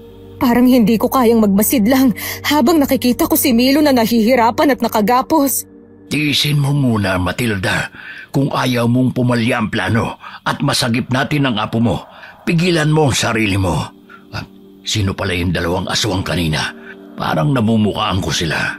Sila ang tiyuhin ni Milo, kapatid ng ama ni Milo. Kung ganon, sila pala ang pumatay kay Tomas. Kagaya ng kanilang napagplanuhan, hinintay nila ang pagsapit ng hating gabi. Saka sila kumilos. Wala na yata sila. Sandali lang. Titiyakin ko muna at mahirap na. Diyan muna kayo. At huwag kayong gagawa ng kahit anong hakbang habang wala pang signal ko. Oh, bakit ang bilis mo? Wala na ba sila? Oo, nakaalis na sila. Pero bago tayo sumugod, paalala lang, huwag kayong masyadong lalapit sa lugar kung nasaan ang inang nila dahil malakas ang pang-amoy nun. Ito, maglagay kayo sa mukha nyo. Ano yan? Dugo? Tama, dugo nga yan. Dugo ng mga almanwak. Makakatulong yan para hindi nila tayo agad maamoy. Ang baho naman yan. Huwag ka nang maarte. Bilis, tayo na. Doon kayo. Matilda, sa akin ka sumama. Sige. May 2 bantay kay Milo, kaya kailangan nating maging maingat. Sandali, may naririnig akong mga yabag. Dito, dali, magtago tayo. Lola! Nasaan ang lola ko? Nandun si Milo. Wala na. Tara, bilis. At saan sa tingin nyo kayo pupunta? Sabi na nga be, may mga dagang umaaligid sa paligid. Kahit pala hindi ako kasama, makakakain pa rin ako. Teo, hayaan mo na kaming makuha si Milo. At bakit ko naman gagawin yun? Alam kong gusto mong maging susunod na tagapagmana. Hindi mangyayari yun hanggat nandyan si Milo. Kaya ibigay mo na lang siya sa akin. Ibalik mo na ang apo ko. Anong ibig mong sabihin? Hindi mo alam? Huwag kang tumawa. Anong ibig mong sabihin, Matilda? Dahil si Milo ang nakatakdang maging tagapagmana. Napatulala na lamang si Teo sa narinig. Unti-unting nagtayuan ang mga balahibo nito at namula ang mga mata. Naging malaking tao ito at nababalot ng makapal na balahibo. Pero hindi pa yun ang buong pagpapalit anyo nito. Mabilis na napatras si na Matilda at Mang Nestor. Agad na hinugot ni Mang Nestor ang latigo na nasa bewang niya. Kunin mo si Milo. Bilis! Ngunit paano ka? Kaya ko na ang sarili ko. Ako na ang bahala dito. Sige. Lola! Apo, Milo! Nandito na si Lola. Huwag ka nang umiyak. Uuwi na tayo. Tumabi ka dyan! Kung ayaw mong ikaw ang patayin ko! Bakit hindi ka humanap ng katapat mo? Hindi kayo makakatakas sa akin! Mabilis na sumugod si Teo kay Mang Nestor. Pero mabilis na nakailag ang matanda. Buong lakas na hinampas ni Mang Nestor ang latigo sa aswang. Napaalulong ito sa sakit na nagbigay babala sa iba pang mga aswang. Lumaban na rin si Matilda gamit ang latigong ibinigay sa kanya ni Mang Nestor. Ayaw namin ng gulo, Teo. Hayaan mo na kaming makatakas para ikaw na ang maging tagapagmana. Paano ako magiging tagapagmana kung buhay pa si Milo? Ipapahanap at ipapahanap pa rin siya ni Inang. Mas mabuti pang ako na mismo ang pumatay sa kanya. Hindi ko naman po gustong maging aswang. Ayokong maging aswang. Gusto ko lang maging bata. Maawa ka naman sa amin, Teo. Ipinapangako ko sa'yo, hindi ko hahayaang mahanap nilang muli si Milo. Tutulungan kitang maging susunod na tagapagmana.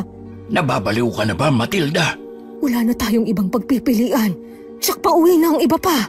Paano kung makakatiyak na tutupad ka sa usapan? Makinig ka sa akin, Teo. Kung papatayin mo ang apo ko, papatayin ka rin ng mga kalahi mo. Pero kung papalabasin natin na sinugod ka namin at nakatakas kami, hindi magbabago ang tingin sa'yo ng mga kalahi mo. Hindi ka nila pagdududahan. At pagsapit ng kabilugan ng buwan, wala silang ibang pagpipilian kundi ikaw ang gawing tagapagmana. Ang talino mo. Huwag kang magulo. Ano, Teo? Papayag ka ba? Lola, nararamdaman ko na po sila. Ano na? Bilisan mong magpasya! Sige, pumapayag ako. Basta siguraduhin mo hindi na mahanap pang muli si Milo. Dahil sa oras na mahanap ulit siya, hindi na ako magdadalawang isip na patayin siya. Malinaw! Malinaw na malinaw! Asahan mong tutupad kami sa kasunduan. Tara na! Hindi nag-aksaya ng oras si na Matilda at Mang Nestor. Agad nilang pinutol ang lubid na nakapulupot sa paa ni Milo. Gamit ang kutsilyong naorasyonan, binuhat ni Mang Nestor si Milo para mapabilis ang kanilang pagtakas. Pagkauwi nila sa bahay ng matanda, ay ginamot ni Mang Nestor ang bata. Hindi naman malalim ang mga sugat ni Milo, pero marami ito. Umupo ka rito, Milo, na magamot ko yung mga sugat mo. Aray ko po! Ang sakit! Tiisin mo, Milo. Tama ang lola mo, Milo. Tiisin mo para magamot ko ang mga sugat mo. Matilda, ikalat mo pala ang banal na asin sa palibot ng bahay para hindi nila maamoy o masundan ang presensya ni Milo. Sige, nagawa ko na. Kumusta si Milo? Nakatulog na siya, pero hindi ko pa siya tapos gamutin. Kailangan kong maalis ang tandang nilagay sa kanya ng inang nila. Kuha mo nga ako ng isang palangganang tubig. Mainit na tubig ba? Oo, meron pa yata doon sa termos. Kumuha ka rin ng dahon ng sambong at isama sa pagpapakulo. Nang gabing yun isinagawa ni Mang Nestor ang orasyon kay Milo habang mahimbing itong natutulog. Samantala, nagpapakulo naman ng tubig na may halamang gamot si Matilda. Unti-unting bumalot sa bayang halimuyak ng dahon ng mga halamang gamot at insenso na ginagawa ni Mang Nestor. Iabot mo nga yung bimpo dyan sa tabi mo. Ito bang binabad sa mainit na tubig na may sambong? Oo, saka yung tuyong bimpo na rin. Heto na. Kawawa naman itong apo ko. Ang bata niya pa para pagdaanan lahat ng ito. Kahit mahimbing siyang natutulog, halata pa rin sa kanya ang matinding pagod. Sa palagay ko'y nanlaban tong apo mo, kaya napakaraming sugat. May latay pa ng latigo. Napakawalang iya talaga nila. Ayan, tapos na. Pwede ka na rin magpahinga. Tabihan mo na lang ang apo mo. Sandalit kukuha kita ng unan at kumot. Kinaumagahan na. Maagang nagising si Matilda at agad na sinilip si Milo. Mahimbing pa rin ang tulog nito, pero wala nang bakas ng kirot sa mukha. Tahimik siyang nagpunta sa kusina, kung saan abala si Mang Nestor sa pagbabantay sa pinakukuluang halamang gamot. Mukhang gumaan na ang lagay ni Milo. Oo, pero kailangan pa rin niya magpahinga ng gusto. Gising na ba siya? Hindi pa. Mahimbing pa ang pagkakatulog niya. Hayaan mo na lang muna siya. Ano na ang susunod na plano natin? Tsak, susugod ulit sila dito sa baryo para hanapin si Milo. Huwag ka mag-alala. Nasabihan ko na mga mananagisag. Magbabantay sila 24 oras sa baryo. Sa ngayon, magpahinga muna tayo at pag-isipan ang susunod na hakbang. Lola! Si Milo! Milo! Anong nangyari? May masakit ba sa'yo? Huwag ka munang bumangon. Hindi ka patuluyang magaling. Ayos na po ako. Hindi na po masakit. Kahit na, huwag mo munang biglain ang sarili mo. Lola! Bakit apo?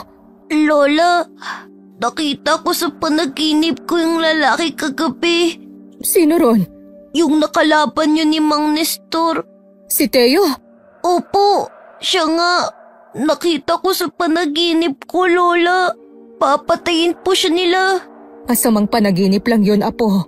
Hindi po, Lola Parang totoo po. Parang nandun ako at narinig ko ang mga sinabi nila. Hindi kaya. Ano, Mang Nestor? Hindi kaya may kakayahan si Milo na makita ang hinaharap? Kakayahang makakita ng hinaharap? Gaya ng mga manghuhula? Hindi lang basta gaya ng mga manghuhula. Mas malalim ito. Kung totoong nakita niya, baka may dalawang mata ang batang ito. Isa sa kasalukuyan at isa sa hinaharap. Paano nangyari yun? Posibleng namanan niya sa lahi ng tatay niya. Kung ganon, totoo pala ang sabi-sabi. May mga almanwak nga na may kakayahang makita mga mangyayari sa hinaharap. Lola, kung totoo nga po yung panaginip ko, kailangan natin siyang tulungan. Apo, hindi natin siya pwedeng balikan. May kasunduan tayo sa kanya at hindi ko nahahayaang mapahamak ka muli. Pero Lola, kahit anong sama niya, tinulungan niya tayong makatakas. Hindi po ba natin siya kayang tulungan kahit ngayon lang? Tsaka Lola, nakita ko rin sa panaginip ko na may masamang pangyayaring darating. Nakita ko pong buong baryo, punong-puno ng dugo. Biglang natahimik sina Matilda at Mang Nestor sa sinabi ng bata. Ramdam ni Matilda ang pangingilabot sa mga salitang binitiwan ng kanyang apo. Ang buong baryo, punong-puno ng dugo? Opo, wala pong nakaligtas. Pati yung mga kasama nating tao, nakita ko po silang patay na. Sunog ang mga bahay at may isang matandang babaeng nakatayo sa gitna. Siya pong pumapatay sa lahat. Matandang babae? Hindi ko po makita ang mukha niya pero pakiramdam ko po siya po si Inang. Kung totoo nga ito, hindi lang si Teo ang nasa panganib, kundi tayong lahat. Anong gagawin natin? Kailangang kumpirmahin natin kung may nagalaw na nga ang inang nila. Kung tama ang hinala ni Milo, baka hindi lang kasunduan ang mababasag. Baka kailangan na rin nating lumaban. Baka nga ito na ang tamang panahon para tuluyang lumaban. Lola, kailangan po nating bumalik. Kahit tignan lang po natin kung nasan si Manong. Pakiramdam ko po, kailangan niya tayo. Huwag kang mag-alala, Matilda. Kami na lang ang pupunta roon at magmamanman. Dito na lang muna kayo ni Milo. Samahan mo siya. Mas mabuti nga siguro. Balitaan niyo na lang kami. Sige, dito muna kayo. Pupuntahan ko lang ang grupo. Kinagabihan na. Isinagawa ng grupo ni Mang Nestor ang planong pagmamanman. Ilang oras na simula nung umalis sila.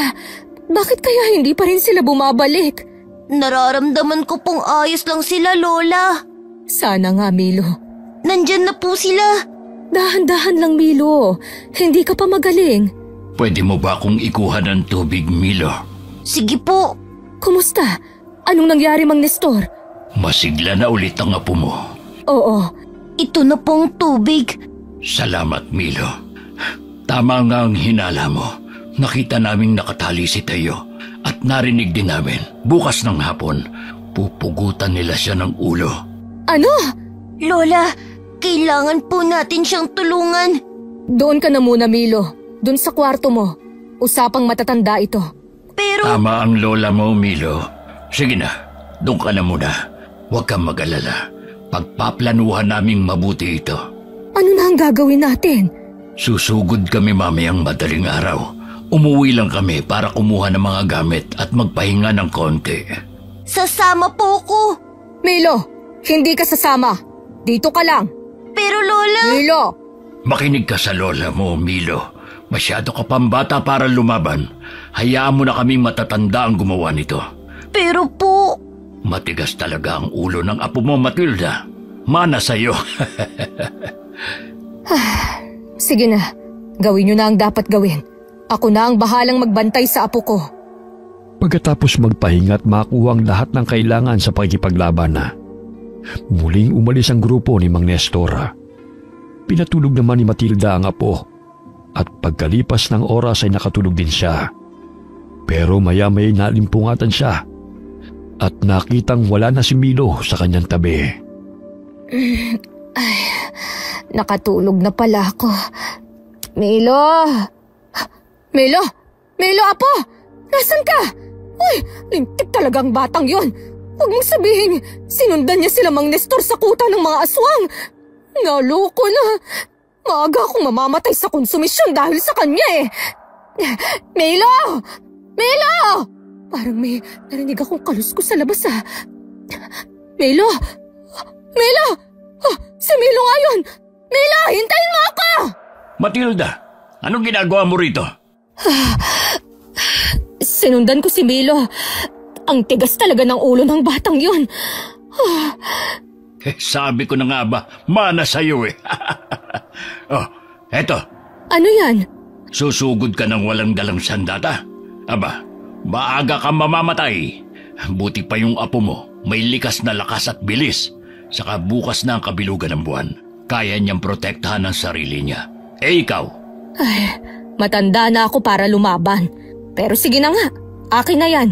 Nang matapos na ito, Ngayon pa lang, Matilda, dapat tanggapin mong hindi mo na kayang pigilan ang takbo ng tadhana.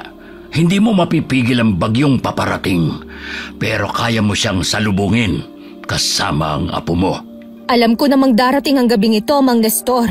Pero iba pala pag naririyan na. Nakakatakot pala talaga. Lalo na kapag buhay ng mahal mo ang nakataya. Hindi lang buhay ni Milo ang nakataya. Lahat tayo. Lahat ng nasa baryo. At kung totoong nakita niya na si Inang ay nagsisimula ng kumilos, kailangan nating lahat na magsanib puwersa. Alulong ni Milo yun. Sigurado ka? Hindi ako pwedeng magkamali. Siya yun. Puntahan natin siya. Ha? Ano to? Si Milo. Isang ganap na aswang na. Ano ang ginagawa niya sa gitna? Milo! Shh! Huwag ka maingay. Dito muna tayo. Pakawalan niyo siya! Akong kailangan niyo, di ba? Ang tapang talaga ng apo mo. Minsan nga, parang hindi siya bata kung magsalita. Manang-mana talaga siya sa papa niya. Milo, ano bang ginagawa mo? Kakampi mo kami. Kami mga kalahi mo. Kalahi ko lang kayo, pero hindi ako aswang. Pakawalan niyo siya! Papakawalan lang namin siya. Pag pumayag ka makipagkasundo sa amin. Sige! Diyos ko, Milo. Bata ka. Hayaan na muna natin ang apo mo. Mukhang may sarili siyang plano. Sige, kalagan si Teo. Anong pinaplano mo, Milo? May kasunduan tayo. Ba't tingnan mo to? Siya na nga ang tinutulungan ni Milo. Mana at kapangyarihan pa rin ang iniisip. Kinalagan na nga nila si Teo. Pasugod na mga aswang. Sesenyasan ko muna ang mga kasama natin na magtago. Milo! Lola! Sa likod mo po! Magsilabas na kayong lahat! Huwag niyong hayaang makatakas sa mga yan! Nalinti ka na. Protektahan si Inang. Tayo na, Milo! Tumakas na tayo! Lola! Hindi! Lalaban po ako! Ano? Lola! Hindi na po ako bata! Kaya ko na po! Tama ang apo mo, Matilda. Panahon na siguro para hayaan mo siyang matuto at lumaban. Labag man sa loob ni Matilda, wala siyang nagawa kundi lumaban na rin kasama ang apo niya. Isa-isang nagbabagsakan ng mga aswanga. May ilan din sa panig ni Mang Nestor ang sugatan at lapas lang. Pero hindi pa raw nagtatapos ang laban. Milo! Lola! May sugat ka! Malala po ang sugat mo! Mang Nestor! Mang Nestor, may sugat si Lola! Ako na ang bahala dito. Akayin mo si Matilda papunta doon sa gilid, Milo. Madali! Opo! Sa likod niyo po, Mang Nestor! Milo, Tiyo, marami din po kayong sugat. Anong gagawin mo sa apo ko? huwag ka mag-alala. Hindi ko kayo sasaktan. Teo, hindi pa tayo tapos! Malalang tama ng lola mo, Milo. Umalis na kayo rito. Pero, paano po kayo? Kaya ko na to. At bilang susunod na mamumuno, kailangan kong mapaamo mga kalahi ko. Sa likod niyo! Milo! Lola! Sige na, umalis na kayo. Kaya ko na to. Traitor ka, Teo! Hindi ako ang traidor, kundi kayo. Ipinangako mong ako ang susunod na magiging tagapagmana. Pero anong ginawa mo? At sa tingin mo ba talaga, karapat-dapat ka maging pinuno? Hangal ka! Kung ganon, hindi rin kita kikilalanin bilang isa sa nasasakupan ko. Isa ka ng kalaban. Tama ka! Kaya maglaban tayong dalawa! Pasikat na ang araw. Mang Nestor, umalis na po tayo! Ano? Bakit tayo atras? Malapit na natin silang maubos. Malubha po ang sugat ni Lola. Kailangan niyo po ng tulong niyo. Sa likod niyo, Mang Nestor, may aswang puli. Pambihira. Nababawasan nga sila. Pero ang tagal namang mamatay na mga ito. Umalis na raw po tayo. Sabi po ni Tiyo, siya na ang bahala. Nagtitiwala ka sa tiyo mo. Opo, Mang Nestor. Mabait po siya. Marami na rin po kayong sugat. Milo, Lolo! Matilda! Milo, ipasan mo sa likod ko ang lola mo. Bilis! Sigurado po kayo? Kaya niyo po si Lola? Marami na rin po kayong sugat. Oo naman, Milo. Ako pa ba? Bilisan mo! Milo, saan ka pupunta? Mauna na po kayo. Susunod po ako agad. Pagkarating sa bahay ng albularyo, mabilis na nilapatan ng gamot si Matilda para maibsan ang sakit ng kanyang mga sugat. Dahil sa pagod ay nakatulog siya. Pagbulat ng kanyang mga mata, nakita niyang nakaupo sa kanyang tabi si Milo. Lola, gising ka na! Anong nangyari? Huwag ka munang bumangon, Lola. Hindi pa po magaling ang sugat niyo. Makinig ka sa apo mo, Matilda. Ang mga aswang, ang iba pa nating kasamahan, kumusta sila? Huwag ka mag-alala. Natalo na natin sila. Salamat sa apo mo. Si Milo, Oh, naalala mo bang nagpaiwan siya? Tinulungan niya ang mga kasamahan nating makaligtas at makauwi. ginawa mo yun, Milo? Opo, Lola. Tsaka bago po ko umalis, natalo na rin po ni Tio Teo si Tio Lito. Tiyo na ang tawag mo sa kanila, ha? Tiyo ko po sila, diba? Kahit masama sila na aswang. Palabiro talaga yung apo mo, pero may punto siya. Pero Lola, saan na po tayo titira ngayon? Sigurado pong pinaalis na tayo doon sa dati nating bahay. Daming sira daw po kasi nung bahay dahil sa atin. Huwag niyong intindihin yun. Pwede naman kayong bumalik sa dati kong pinapaupahan sa inyo. Talaga po? Oo, pero may kapalit yun. Ay, Ano naman ang kapalit, Mang Nestor? Ikaw na magtitinda ng mga tinapa ko. At si Milo, gagawin kong kanang kamay ko sa pagka-albularyo. Gagawin mong albularyo ang apo ko. Oo, makakatulong din yon para matutunan niyang kontrolin ang pagkaswang niya. Aba, aswang pa rin niyang apo mo, no? At hindi ko hayaang makapinsala siya rito sa baryo. Di ba, Milo? po? Gusto mo ba maging albularyo? Opo, kung papayag po si Lola. Iyon naman pala eh. Oh, ano, Matilda? Kung makakatulong yun kay Milo, sa sitwasyon niya, papayag ako. Pero, Parang hindi ko gusto yung pero mo, Matilda. Ano ba yun? papayagan mo kung magtinda ng sarili kong gawang tinapa. Aba, hindi hamak naman na mas masarap ang tinda kong tinapa kaysa sayo. Sige ba? Basta hati tayo sa tubo mo. Ang daya mo naman.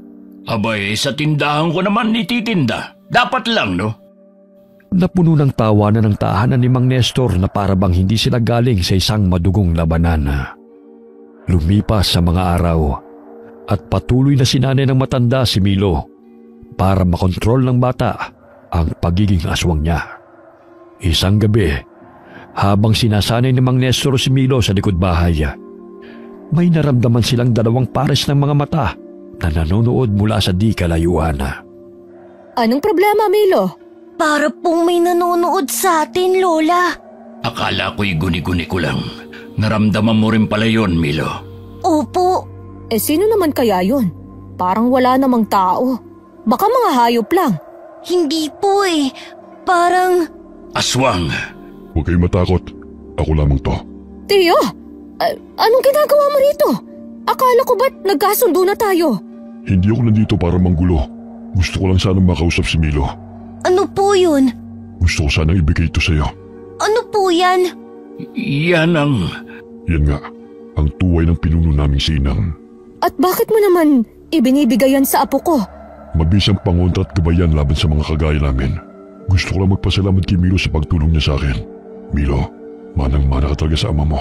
Nung nabubuhay pa siya, siya lang ang kakampi ko tuwing napapagalitan ako. Kaya nang mamatay siya, grabe ang galit ko sa inyo. Kaya hindi ko maintindihan kung bakit pilit ka pang pinapahanap ni Inang.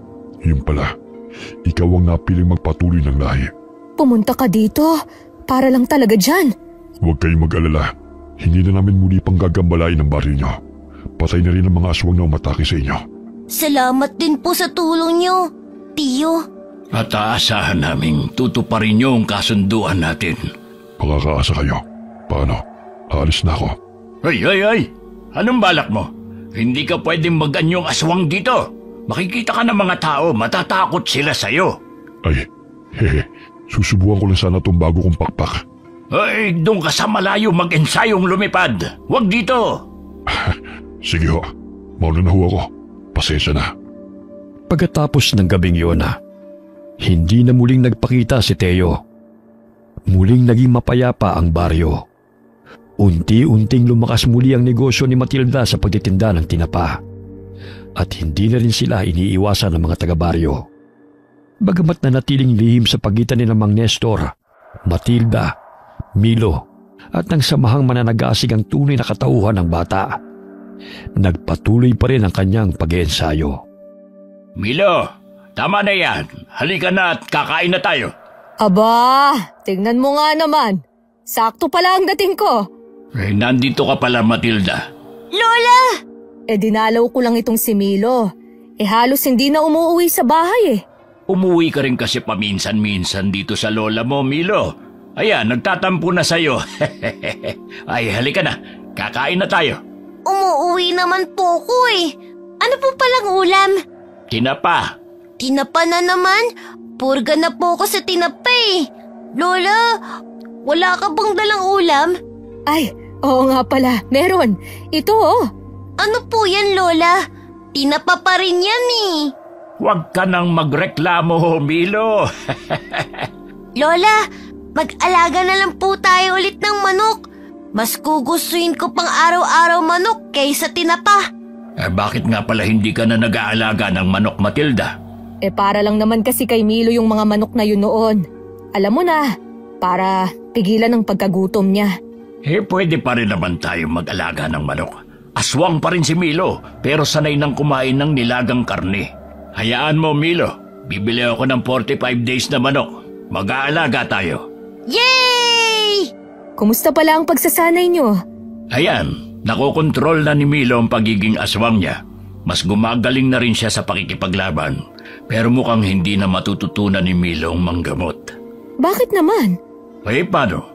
Tuwing nakakakita ng dugo, natatakot siya baka maging halimaw na naman daw siya. Lola, umaiwas lang naman po ko sa gulo Pero apo, kailangan mong labanan ang takot mo. Kailangan mong tanggapin sa sarili mo ang nakaraan mo. Sa halip na katakutan, gamitin mo yan bilang inspirasyon para mas pagbutihan mo pa ang pagiging isang albularyo.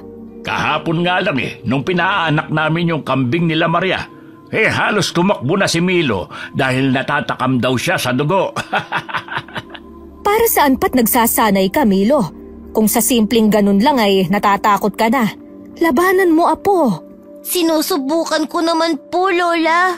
O siya, tama na yan. Kumain na tayo. Gutom na ako Kaninang tanghali pa ako walang kain. Naging payapa na ang baryo. Bumalik na ang normal na takbo ng buhay ng mga tao.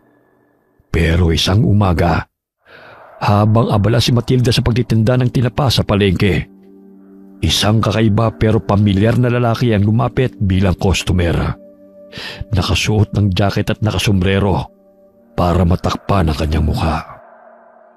Sinobrahan ko na yan dahil suki naman kita ano sa'yo? Magkano 1 kilo dito? 100 lang. Pero teka, ang dami yata ng kukunin mo. May tindahan ka ba Wala naman Paborito ko lang talaga ang tinapa. Ganun ba? Abay, sige, sosobrahan ko na rin. Mabuti ka pa at ayos lang sa tinapa. Alam mo ba ang apo ko? Ay naku, panay ang reklamo. Lagi na lang daw kasing tinapa ang ulam namin. Ito na Pakainin niyo rin po kasi minsan ng karne. Kaya nga namimiss niya na daw kumain ng... Sandali, bakit parang pamilyar ka? Nagkita na ba tayo dati? Hindi, ngayon ko lang po kayo nakita. Sigurado ka? Para kasing... Ngayon ko nga lang po kayo nakita. Ito na ang bayad ko. Bagong lipat ka lang ba? Oy! Teka, sandali lang! Lola, bakit po Lola? May problema po ba? Ninakawan po ba kayo nun? Hindi apo. Pero kasi, hindi ba't parang pamilyar ang lalaking yun? Hindi ko po alam, Lola. Di ko naman po nakita ang mukha kasi nakasombrero. Ewan ko, pero parang bigla kong kinabahan. May problema ba rito? May customer ka bang hindi nagbayad at tinakbuhan ka lang? Mang Nestor, Ang langis niyo pong nakakwinta sa leeg niyo. Kumukulo. Itago niyo po yan. Baka may makakitang iba. Oo nga no, pero imposible namang dahil to sa'yo, Milo. Hindi kaya aswang yung lalaki kanina? Ano? May nakapasok na namang aswang sa baryo natin? Hindi ko alam pero iba ang kutob ko. Parang nakita ko na siya dati. Sigurado ka ba dyan, Matilda? Hindi, pero... Ay, Milo, wala ka bang kakaibang nararamdaman sa paligid? Gaya po ng Lola. Parang wala naman po. Hayaan mo na nga. Baka namalikmata lang ako. Siya nga pala, anong ginagawa niyo rito, Mang Nestor? Naisipan lang naming daanan ka. Galing kasi kami sa kampo ng mananagisag. Pero kung totoo ngang may aswang na naman dito sa baryo natin. Kami na pong bahala. Milo, magtigil ka. Hindi porkit pinayagan kita aabuso ka na. Bata ka pa rin, Milo. Hindi ko naman pababayaan si Milo, Matilda. Kaya nga po, Lola. Nandyan naman si Mang Nestor Tigilan niyo akong dalawa, ha? Mabuti pa, tulungan niyo akong magbuhat nitong mga paninda ko. Ipasok niyo sa loob. Magsasarado na muna ako ngayon. Tahimik na sumunod sina Milo at Mang Nestor. Habang binubuhat ang mga kahon ng tinapa, papasok sa loob ng kanilang pwesto. Hindi na muling nagsalita si Matilda. Pero kahit abala ang kanyang mga kamay sa ginagawa, hindi mawala sa kanyang isip ang lalaking bumili. Ilang araw ang lumipas at pinuntahan ni Matilda ang apo sa lugar na pinagsasanayan nito kasama si Mang Nestor. Nagdala siya ng pagkain para sa dalawa. Tama na yan! Kakain na tayo! Malapit na kaming matapos. Sandali na lang. Ay, isa pa. Masigpitan mo ang hawak ng itak. Ibuka mo ang mga paa mo. Ay! Pwede po bang mamaya na natin to ituloy? Gutom na po ako Ang sabihin mo, tinatamad ka lang. Sige, isa pa. Ampa! Madali kang mapapatid kung ganyan ang tindig mo. Pagod na po talaga ako, Mang Nestor. Kumukulo na po ang tiyan ko. Paano ka makakatagal sa laban yan kung parati kang nagpapadaig sa pagkulo ng tiyan mo? Kaunting pasensya, Mang Nestor. 8 anyos lang yung tinuturuan mo. Ay, kaya niya naman kasi yan. Sadyang tinatamad lang siya. Ay, sige. Yung latigo naman. Tamaan mo latang yun. Ay, kumain muna kayo bago lumamig yung niluto ko. Pwede namang ituloy yan mamaya. O, sige na. Tama na muna yan, Milo. Daig mo pang walang kain ng 1 buwan sa lamya. Ay, sa paghawak ng latigo, mas gumagaling ka na. Pero sa itak, kailangan mo pa magsanay. Opo, tsaka kaya ko naman po, Mang Nestor. Gutom na po kasi talaga ako O siya, tara na. Kumain na tayo. Ano po palang ulam, Lola? Huwag niyo pong sabihin, tinapa na naman. Siyempre hindi. Manok naman ang ulam natin ngayon. Nilagang manok. Ayos! Ano yun? Narinig niyo rin po bang ingay na yun? Oo, mukhang malapit lang. May bago na namang nakapasok sa baryo natin. Sa palagay ko, aswang nga yung lalaking nakita ko sa palengke nung nakaraang araw. Ay, Diyos ko naman. Kailan ba matatapos ang ganitong buhay? Palagi na lang tayong pinipilit makipaglaban. Palaging may banta. Ay, siya nga pala, Milo. Milo? Milo! Ba't tignan mo yung apo mo? Tinakbuhan ako. Talagang mas mahalaga sa kanya ang pagkain ngayon. Mabuti pa kumain na lang muna tayo. Mahirap lumaban ng gutom. Isa pa gutom na yung bata, Pero, paano yung aswang? Baka mamaya makabiktima yun. Nandyan naman ng mga mananagisag. Kaya na nila yon. Naririnig mo ba ang sarili mo, Matilda? Hindi to pwedeng baliwalain. Pero hindi din pwedeng baliwalain ang gutom ng tiyan. O tayo na. Bilisan mong kumain nang may maabutan ka pa. Baka maubos ito ni Milo. Mang Nestor, kumain na po kayo. Hinanda ko na po mga gagamitin natin. Tapos na rin po ako kumain. Tapos ka nang kumain? Ang bilis mo naman yatang kumain. Akala ko ba'y pagod ka na? Malakas na po ulit, nakakain ni. Yan ba yung bagong hasa kong itak? Opo, dala ko rin po itong binabad niyo sa langis na latigo. Kapwa aswang mo lang palang makakapagpakulo ng dugo mo. Paano? Tara na. Sandali! Mang Nestor, hindi ka pa kumakain! Mamaya na lang pagbalik ko. Matibay naman tong sikmura ko eh. Ay, Diyos ko. Mag-iingat kayo, ha? Opo, Lola. Babalik po agad kami. Mabilis na tumakbo sina Mang Nestor at Milo para puntahan ang ingay na kanilang narinig. Dala nila ang itak at latigo na panlaban sa mga halimaw. Walang pinipiling oras ang labanana, kaya kahit walang laman ng tiyana, mas pinili ni Mang Nestor ang tulungan ng nangangailangan. Namuhay na siyang nagtatanggol sa inaapi at binibiktima ng mga aswanga.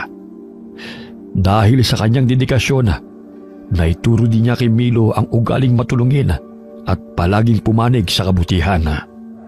Pinagmasdan naman ni Matilda ang dalawa habang tumatakbong palayo. Nagdarasal para sa kaligtasan ng dalawa. Hanggang sumapit ang kalaliman ng gabi. Kumatok sa pinto si Mang Nestor. Bumungad sa kanya ang lalaking karga si Milo. Nakatulog ang bata dahil sa pagod mula sa pakikipaglaban sa bagong saltang aswanga. Pero matagumpay na natalo nila ang halimaw. Ngumiti ng malapad si Matilda at hinaplos ang pisngi ng apo habang pinagmamasdan itong natutulog ng mahimbing. Alam niyang hindi na niya mapipigilan ang bata na maging aswang na tagapagtanggol ng kanilang baryo. Kaya palagi lang siyang nasa likod, sumusuporta at gumagabay. Okay, sana po nagustuhan niyo ang kwento ni Matilda at ng apo niyang si Milo. Shout out po tayo kay Ruby Caballero from Oman. Shout out sa family ni Menjelin Losada sa Estacia, Iloilo. Ganon din sa Basbas family at Losada family. Hi daw po sa mga taga Iloilo, galing kay Rhea Ping from Singapore. Hi kay Fidel Salazar from Canlubang. Shout out po kay Dina Rosette at sa lahat po ng nakikinig sa atin dyan sa Boutique Fajr sa Jeddah, Saudi Arabia. Hi po kay Almas Naong from Kuwait. Hi po kay Marian Delta Fuente from Kuwait. Hi kay Jocelyn Nazareno from Riyadh. Shout out sa Larato family, Hatiko family, Latas Salvido family, Jau Conan family. Hi po kay Lucita Reyes from Aroroy, Masbate. Hi kay Alice Tanglao from Occidental Mindoro. Hi kay Larnie Azurin from Hong Kong. Shout out po sa lahat ng mga nakikinig sa atin dyan sa Hanaya Style, lalo na kay Julie Baruela. Hi kay Gia and Emily from Tacloban, Leyte. Hi kay Neresa Dinagit from Dubai. Hi kay Celine Garcia ng Mere Love Salon. Shout out sa Deloro family at Gonzaga family. Shout out sa ESS Water Patrol Orion Dockyard Incorporated, Orion, Bataan. Hi po kay Jonalyn Marquez from Muscat, Oman.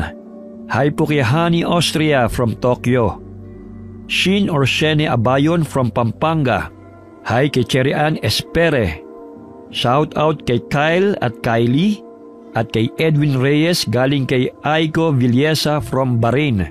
Hi kay Sally Albino from Kawayan, Isabela. Shout out sa mga solid ingkong natin na sina Inang Ausa at Rowena Ausa from San Narciso, Quezon. Shout out kina Kaden, Mapu at Tonton. Hi daw sabi ni Lola Amiyong. Shout out kay Michael Grencio at Brenda Grencio at sa mga roommates niyang sina Elaine, Joyce, Jen, Irene, and Mark. Kamusta po kayo dyan sa UAE? Hi kay Rolly Ignacio from Alcobar, Kingdom of Saudi Arabia. Shout out sa Gonzaga family and Depalan family. Hi kay Joey Calderon from Kuwait. Shout out po sa mga anak ni Estela Punzalan. Shout out kay JR Losares at sa mga kasama niyang factory workers sa Lipa, Batangas. Kamusta po kayo dyan? Hi kay Jeneline Rodrigo from Cebu. Hi kay Lito Joe Nakana from Aba, Saudi Arabia. Hi kay Glenda Gilyado from Malaysia. Okay. Paalala lang po sa mga nagpapa-shoutout, pakilinawan lang po yung mga pangalan ha. Maraming salamat po sa inyo. Huwag po tayong makakalimut magdasal and God bless po sa inyong lahat.